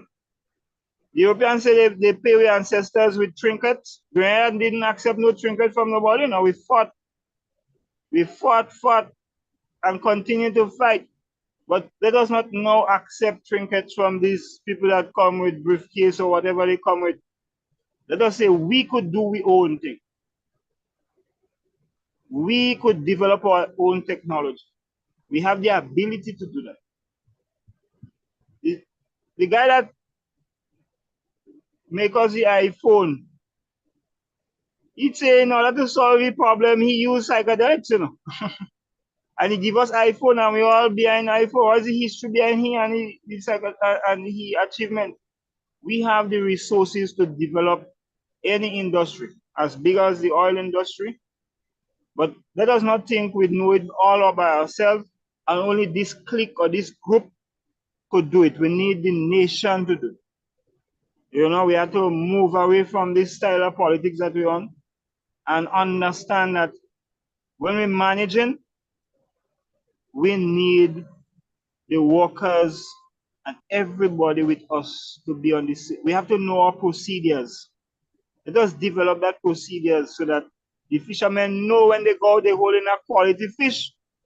They could get a quality price when it is exported, and the bank would respect them, and not as fishermen uneducated. The farmer know when he produce a spice tree, that he's not going and sell it just for $1 a pound, but whatever we understand that this spice now could provide is a $1 trillion, $1 billion industry. We as a people could provide those process and sell our spice, not in crocus bag as normal, but we could sell it on the shelf of a pharmacy away and get our pharmaceutical company, because we have niche soils. We have particular microbes that are found nowhere. The nutmeg plant tell us that. Nutmeg was introduced in Grenada, but our soils in Grenada and the microbes create a nutmeg that is unique to Grenada and the compounds. So we have those information, and let us not jumble all our resources as one and sell it as one. And Kenko come and show us they sell selective rum based on where it is grown because of selective microbes and selective soil. And on more for maybe a Dunfermline more than a River Twine. We need to work collectively and do the same thing as a people in our country, so that we could move forward. Because everybody is not the same, but collectively and uniquely, the unique of St. David's, we develop it. The unique of St. Andrews, we develop it. And get away from that Eurocentric view of tongue and country and cliquism. You know, we really need to get away from that. And I know Grenada, the spirit of that celebration would transcend into true development. But if we cannot see that collectively, we would just be celebrating and a hype, a party. And then we would try to imitate another party, and it may not work out that way. You understand? Because we now have that drive after that celebration to want to. So let us do as we want to. Do as we say, and say as we do. You know. So, Brother Kali, we definitely will have to continue our discourse here on the heart of the matter, because we have to continue to get to the heart of the matter. And as I was saying very earlier on, before you came, we started our conversation, you know, there is so much trivia out there, and we are so engrossed with trivia, and we embrace so much trivia and then things happen, and we wonder why these things are happening, but we're not cognizant of the fact that That's the thing. What you eat is what you know, what you eat is who you are. And when I'm not speaking about what you take through your mouth, what you ingest, what you put into your being, that is who you become, you know. And when we spend the majority of our time just with trivia in our media, whether mainstream or otherwise, you know, we have that situation. So the produce that comes out of it is that trivial people, you know, and it And is no, actors, they deliberately want to distract. yeah, it is no wonder that our young people now are embracing this gun culture and all of that goes with it. So as we close, you know, can you give us something to look forward to in terms of the Kalinago village and the prospects, the role that it can play in terms of helping to enlighten our people and make us and enable us, you know, to develop a less Eurocentric view of our country and us ourselves as a people. Yes. Well, the Kalinago village hopefully would finish the first phase, as I tell you, by August, and it will and continue to be the knowledge center of our culture and the story from our side and not the European side. You know, the evidence to prove otherwise. And when I say the Kalinago village is of every aspect of the Kalinago culture. It would show you how you could use the ruku and the importance of the ruku. And we could now create a whole industry with the ruku. It will show you the importance of the pepper and create a whole industry of the pepper. It would show you the importance of farming and how we use organic farming. Imagine our ancestors had the knowledge how to create a soil that would be forever sustaining itself organically. In the village here, we would show that. So our farmers could do that and not reliant on the petrochemicals and the petro fertilizers that destroy our soil, destroy our microbes. We are microbes, the soil is microbes, everything around us intertwined. Why do you think we're getting sick and we're having cancer and we're having, you know? I mean, it's evident. Everything is about the commerce, the capitalists. We have to change that, you know. Capitalistic, yes, everything is capital, but we have to change that capitalistic prospect and develop ourselves as a people using a different method. So collectively, we would all have that high standard of living. A lot of us like to stratify, so we socially stratify, and most of the people in the stratification is poor, you know, and the system keep us in that way, you know. But once we move away and be who we are, we will be able to lift everybody to that level where we, as the village would say, equals among equals, and have that life and lifespan that everybody would be admiring what we do. So that's the role of the Kalinago village, and it's a hard task, reculturing the minds, but the youths start from the youths. The critics would always be there. The critics motivate me. Then they may try to destroy, but they are motivators to me, you know. So once the village is completed, I think it would live and continue to live. As I say, La Poterie is the home of resistance, and that would be a life on its own. Keep, you know, educating and teaching for centuries to come. I'm so happy that I could go back to my family cemetery and identify my ancestors. So that village would be that place where you could come now and identify who you are, where you come from, and where you need to go. You know, as a result of knowing who you are, you could make that and have that self-determination. And in turn, we build our country because we understand who we are. So that's Brother really the Kali, Shirley village. I would hope that you need to work on that connection that you have there, because in and between we miss out some very salient points that you're making, because things tend to freeze up and then you come back. So we would have and keep happening intermittently, you know. But generally speaking, we have been well edified.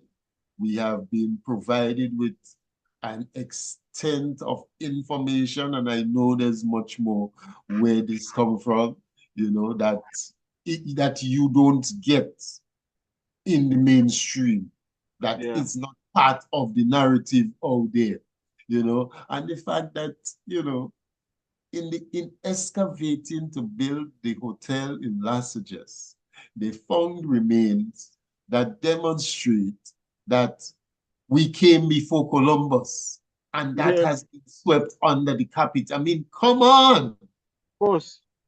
Come on. That should be a big thing. Yes. It is a hush thing. Sooner or later, you may not even get the tangible evidence. You will say, you will hear, you can't find it. Wow. Sooner or later, you go here, you can't find the tangible evidence. Where there? I don't know. That yeah. be the next thing, you know. I know. So once you lose the evidence, you don't have no argument. Yeah. Brother Kali, well, thank you very much, and best of luck with your project. We definitely, I'll definitely be calling on you again to join me at some future time before we get to August, you know, and where you can share again and yeah, definitely. If I'm in St. Vincent or wherever, we could do it. Yes, we can always link up. Yeah. All the best. Yeah. But thanks for Brother. opportunity. Yeah. Brother John. Brother John, have you left me or have you gone to sleep on me? I see you had been dozing off all your. Yeah. But in any event, it's at this juncture that we bring to a close. Brother John. Yeah. I wake you up. Hey, Brother Kali, this man is a man. He goes almost 24/7, you know. Wow. This man does be on 2, 3 in the morning. He did doing thing and so on. Before daylight, he done up and around and about and so on, you know. And he needs some cohoba tea. You need some cohoba tea, right? You got to send some cohoba tea. You got to send me a sample package, man. Yeah, you have to send him a sample, you know. And he's going to start to promote it, because he has Ola Kitchen out there, and Canadians didn't know, people in Toronto didn't know about Ola Kitchen until he started speaking about Ola Kitchen, you know. And Ola Kitchen is doing very much better than she's ever done before. She's from Hermitage. Yeah. She's from Hermitage. Yeah, she's from Hermitage. She's a Thomas. She was down for the celebrations. Yeah, well, I'm related to somebody Thomas on my Zulu side. Yeah, she related to Tillman Thomas and them, and Hudson George and them. Yeah, well, we'll be related, because on the Zulu side of my family is actually from Hermitage. There's a place in Hermitage called Zulu Mountain. So my first grandfather would have came and live in that area. He was from South Africa, so he was a Zulu. And so that family, Charles, the Thomas, practically one people. When I sing that song, I Want to Come. You know, Yes, brother. Here she's her cousin. Oh, and the okay. Boys. Yeah. Right. So yeah. Ah, She still has a restaurant or something, so home teacher there too. okay. Can't remember the name of the restaurant right now. But she just came back from Grenada. Yeah. Okay. Okay. Right. Yeah. So Yeah. I am And from Paradise. I you're used from to Paradise? have I'm a Cali's. I used to drop out when I was younger. My grandparents had a bakery, and I used to drop off bread from Salines and them down in the back in poultry down there. Okay. Deliver bread. You Yeah. related to the Douglas and them then? Yes. And then my one of Tori's big daughter Anne, I think she passed away now. Yeah. She's a cousin of mine. Her father and her father and my father are two brothers. I had a grandaunt used to live in Paradise, but my family, my grandmother and them on Paul's Airport, the Charles, you know, Nurse Mitchell and them. Yes. I know Nurse Nurse Michelle. Mitchell is my aunt. Yeah. Okay. I know Nurse Michelle good. She has a son named Dominic that used to Right. run. He's a high jump for Grenada and Yeah. for SAS school. Yeah. Yeah. She was in the thing Nursing Paradise Surgery Medical Right. Center. Yeah, that's Yeah, I my know aunt. them. I know them. She saw Dominic and his his own. They Yeah. live in Canada. Pardon me? I said Dominic and Natos, they live, well, all our children lives in Canada. One Really? has Okay. returned recently, but they live in Canada. Okay. Yeah. Mm. So yeah, I know them. I know the Nurse Mitchell properly and all them family. Right, Yeah. right. So he's practically one people. One people. Yeah, I Mm. mean people who came. Yeah. One people, one journey, one future. Like you say, we didn't just show up with Columbus. We show up before Columbus. Yeah, From we the, came before Columbus. Come before and, Columbus. As and Ivan Van Sotiman said in his book, we came before Columbus. Paradise is as a reason why Paradise is called Paradise. The French said that the Capistè is one of the places that had the most rainfall, and they always had plentiful. So it was like a paradise. And the road from Paradise Bridge all the way up to La Poterie is called Antoine Road. So you're entering into so the beginning of the Capistè is Paradise, and you're entering into the Capistè, which is the place of bountiful, plentiful. You know the bridge, right? The Paradise Bridge there. They have a shop on that piece of land right there, right? Right in front there. On the right hand side, go up to Simon, we call go up Simon Paul's area there, right? That Where piece the of guy land is go, my grand. Yeah, that first piece of land where you guys to do the tailoring and do the stuff and the bus seat and stuff. Well, yeah. this have a rum shop, slash grocery thing that I could think that. That was my grandfather's place. So that whole piece going up to where before you go up to what they call Sugar Hill on the right hand side, going up to Simon there, right? Yeah. All that going up there before Mr. Eric place there was belonging to us. Okay. My grandfather. So I think the family had like the house, the spot. So that was land that we own. My grandfather owned that and thing. So that whole piece there. On that side, so Miss Madura, that was my grandaunt. I know it's Madura. Yeah. Yeah, So on the other side, that whole piece go back to the bridge there. Behind it, all of this was ours. Okay. My father shared, my father before he died, shared this lands and stuff like that to actually give his granduncle. His granduncle the land. Well, he wasn't alive, but he gave his common law wife that whole piece of area there.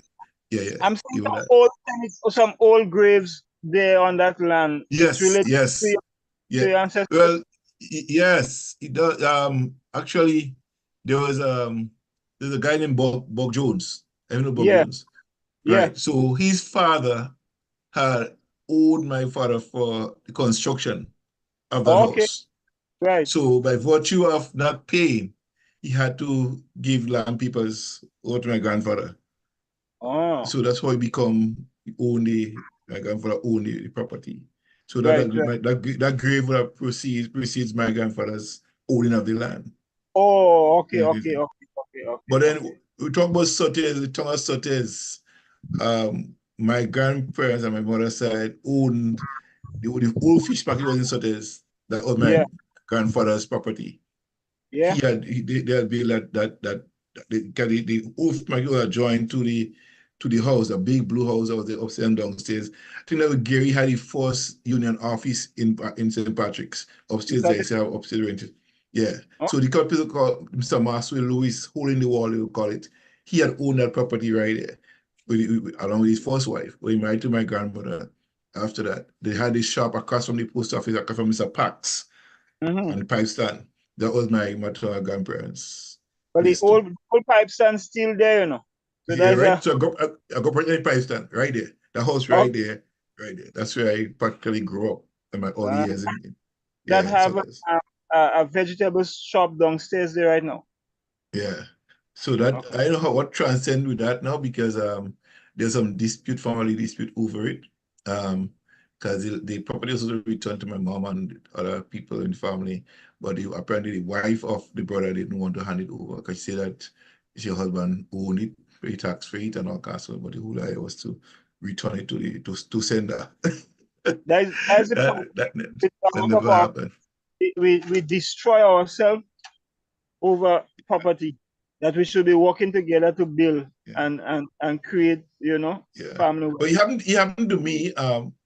I have Salon in Paradise. When you're going on to Dunfermline, I come in right into Dunfermline, going into Dunfermline from Greenville, so in that corner there.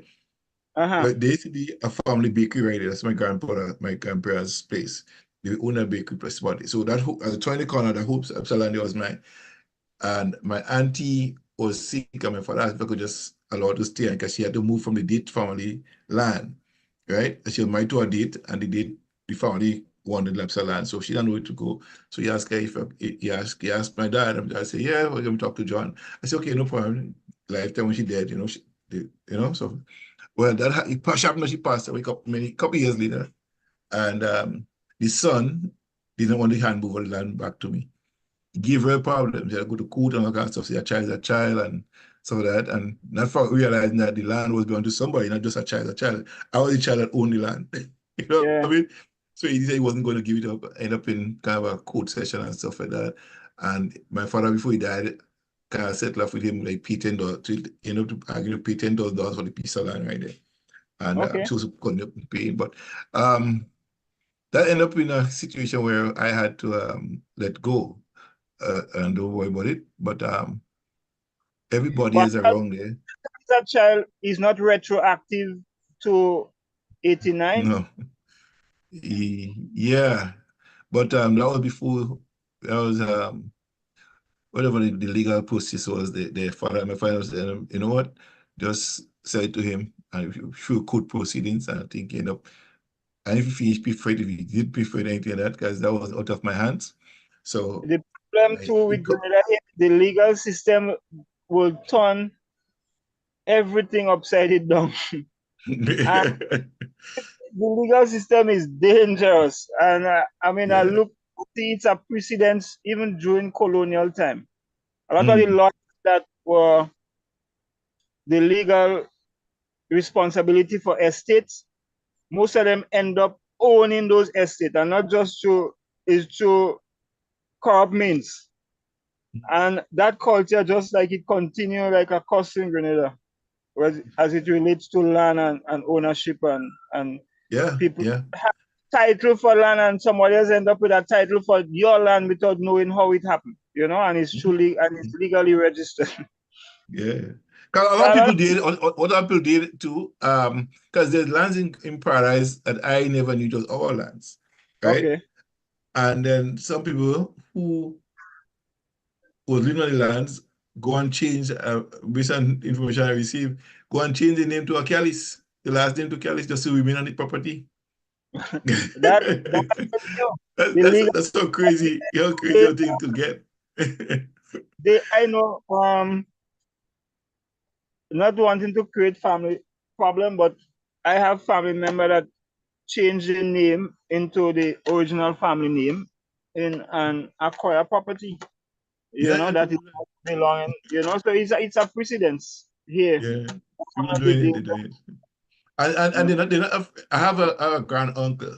He's not really biological, Well, yeah, he is biological, you say, yeah. But he was a half brother to my grandfather. Yeah. Okay. So Yeah. that he was but my grandfather, his father and my grandfather was half brothers. My grandfather gave him the piece of land to stay on it, right? And he end up claiming the land, but passing away. So the house was now my brother has that. Then the Okay. other side of the road, where you call Dubai used to be, Mr. Big. I go on the same corner there, across the street there. I think there's a big wall, big house there. So I hope Mr. Land there, go right back down behind the Thomases, go back down, Wow. right? That was all. So my father, brother, uncle was making a big fuss about Mr. Land. He want the share, he want the share, he want the share. So the father said, okay, you give him Mr. Land, right? They give Yeah. a whole branch side there. He sold it. He went in Oh, Grenville on the Saturday, drink, get drunk, and go back home, thing fall down and break his neck, end up and dying. yeah. And Yeah. he had no children. Yeah. So I think they are selling for about $50,000. I understand. yeah, that was in 80s, in 2005, 2006, somebody. Yeah, I remember. He got the money and he just go and drink and drunk and all kinds of stuff, and then But he wasn't fall living. down. He wasn't living in His name was in Parkley. England. No, Yeah, no, no, no. but Bodman. Bodman was well, since I know him, he never live in England, but he was always he lived in Parklet. And oh, okay, but he wanted his portion, he right. felt that he entitled to. So my father is a peaceful, calm man, so he just set him over or something like that, and then boom, he drink and drunk and the money he had. Yeah, I remember. I remember when that happened. I remember when that Yeah, happened. yeah, yeah. So So that was it. That was it. here we go. Here we go. To St. Andrews, to St. Andrews men. And Not just you that, have just man, we from forgetting the same place. you're from the same area. Please, I expect that you all will have much more to talk about. yeah.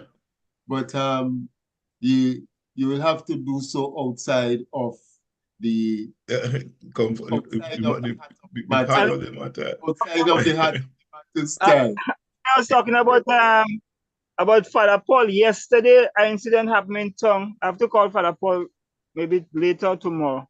Is that Gerald Paul? Yeah. Gerald? Yeah, Gerald yeah, is a yeah. good friend. If he wasn't, if he was in the conversation before you probably conversation the first session we Yeah, had, we was mentioning him. yeah, We was listen, talking that about was him. the thing now. Yeah. Yesterday, a tourist fell unconscious on the carnage. And then they was panicking and saying, call the ambulance. And I called him to come because, they have that medical place right on the carnage. And he I came, don't know. Yeah. but the wife of the guy wanted them to go back to the boat. But he came and he took them within less than 2 minutes. He came, he showed up, and he took them to the boat. So I have to find out from him what really went on, if he had any contact as to the name, because I didn't take the name to find out anything, but he took them and he carried them to the boat yesterday. Yeah, Gerald always he's a very compassionate person. You heard the discussion of how he used to be around us and what, his way of Yeah, living and thinking. Yeah. really good. We're close. Navaki normally assists me here with Okay. what I'm doing, and his truck turned over with us. We had us to both jump Wow. on the truck last year because he was assisting me to carry some riverbed. I was using the riverbed to do the walkway, and we went for a load of riverbed, and the truck took a corner. We took the corner, and on the road was wet, so the edge break away, and the truck flipped. Wow. Yeah, it was All right. a protecting moment that have us still alive. And also jump on the truck, and the truck fell and mash up and everything. Yeah.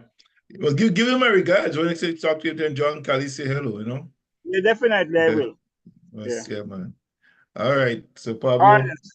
Yeah, one love. Hey, so we bring a close on this afternoon's The Heart of the Matter. I'll be back with you next week, Saturday. I have another guest who will be joining us next Saturday. So it's going to be another interesting conversation. I would hope that you would have been well edified, you know, and you would have heard things here that you have not heard before, you know, and there is a lot more to come. So all the best.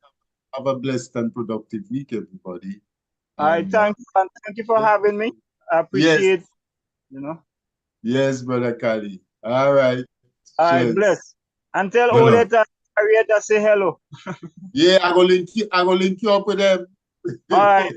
Only yesterday, me and Marlon was there together chatting, and then one of our old schoolmates called at the same time too. So I get linked with him, you know. You and who? Marlon Glynn. Oh, okay, Marlon Glynn. All right, okay.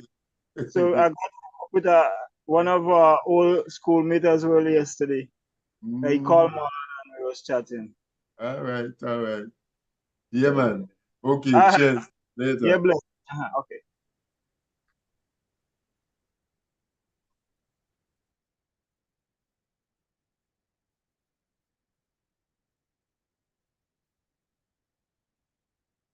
Start getting back wives and making back a new community. And so that narrative, and he wrote it as a legend. So that is a narrative from the European.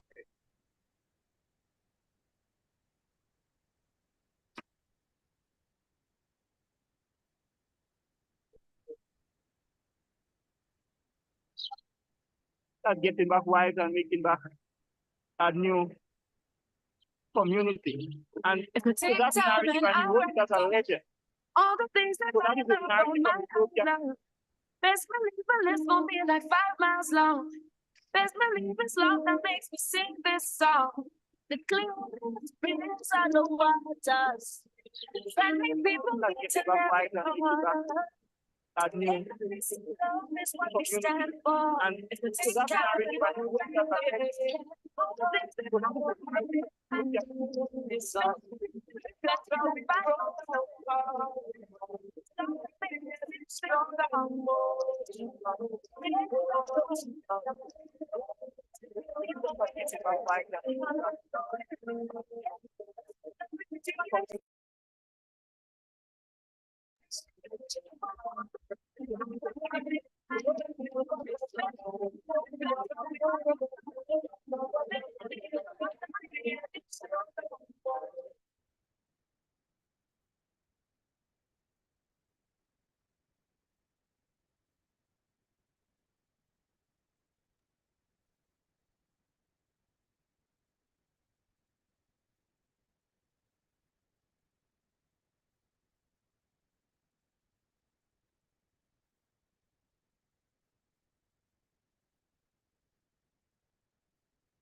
Build up and the more people together.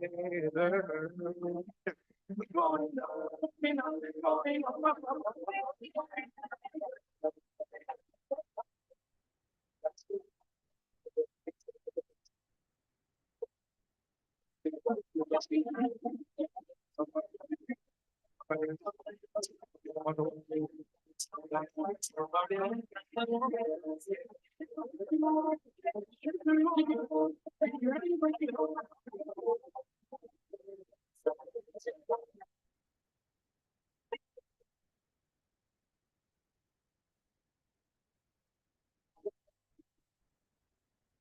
It feels we young and more to come, more to come, more to come. It's only one here.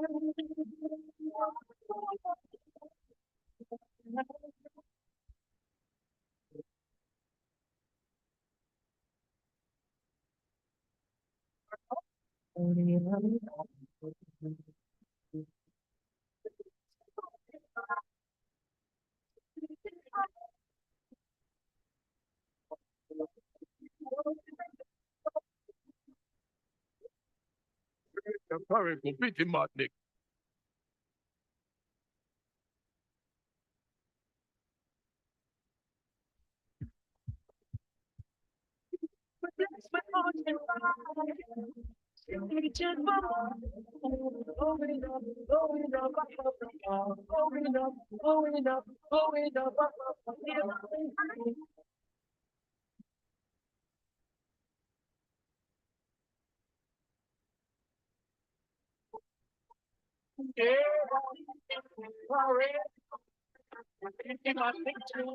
Yes, we love you. Welcome to Grenada. I give you my name. You Grenada, you gave us a shelter for donkey years. True blood, sweat, and tears. Thank you, Grenada. Thank you.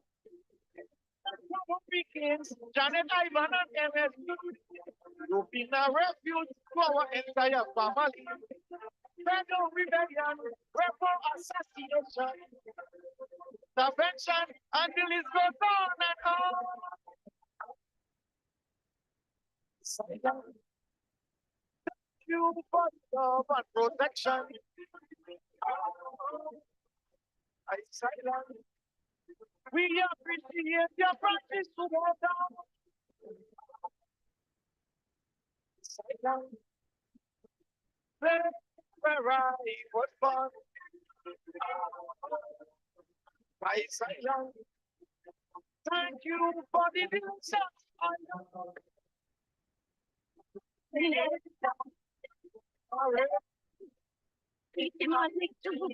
Yes, we love you.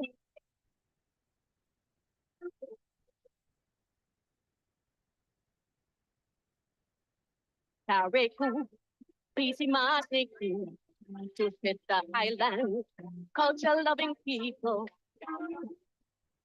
Thank you, thank you, thank you, thank you, thank you, thank you. Traditional dancing around the maple, dancing with the cake and fricata to the world. Banjo and quattro, barangin in the street, chasai and black wine, and endless wine. Oh, right island, where tombstone field was born. Oh, right island, Saraka and Maroon are rich tradition. Oh, right island, where our culture is safe and strong. Oh, right island, all thanks to the sister island. Grenada, Peachy Money too. Yes, we love you. Thank you, thank you. God bless this nation. Oh, what I love. As we go on, in the ambition.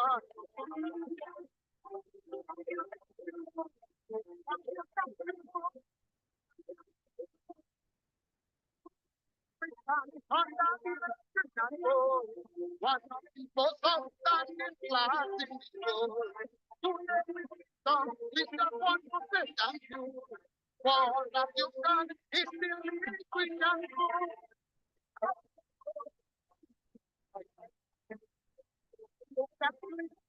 go.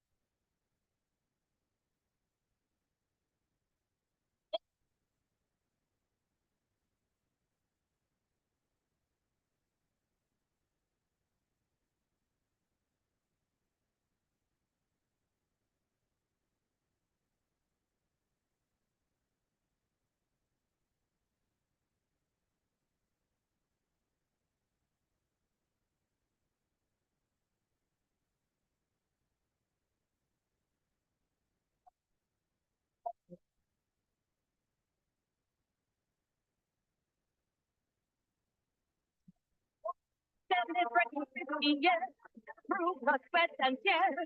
We take the cost. Let's regain what's lost. Golden Jubilee. It's the best country. Beautiful waterfall. Yes, we have it all. It's beautiful. How we love. It's Jeffrey.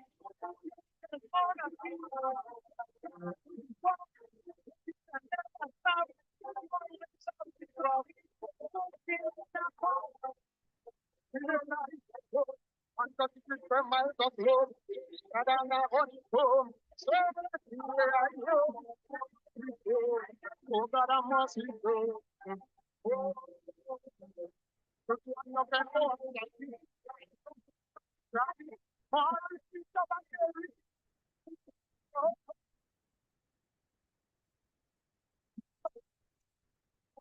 Just bring it down.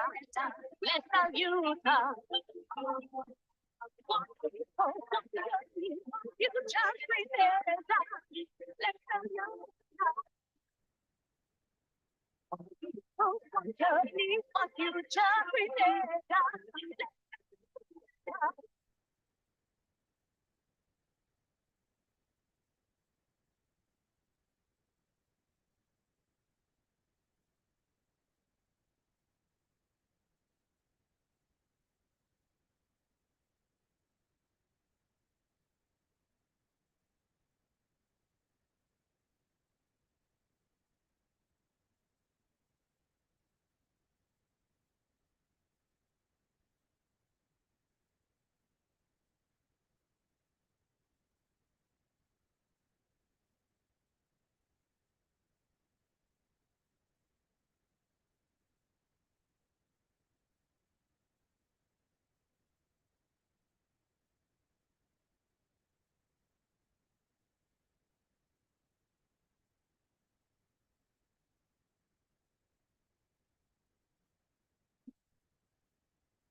It's just,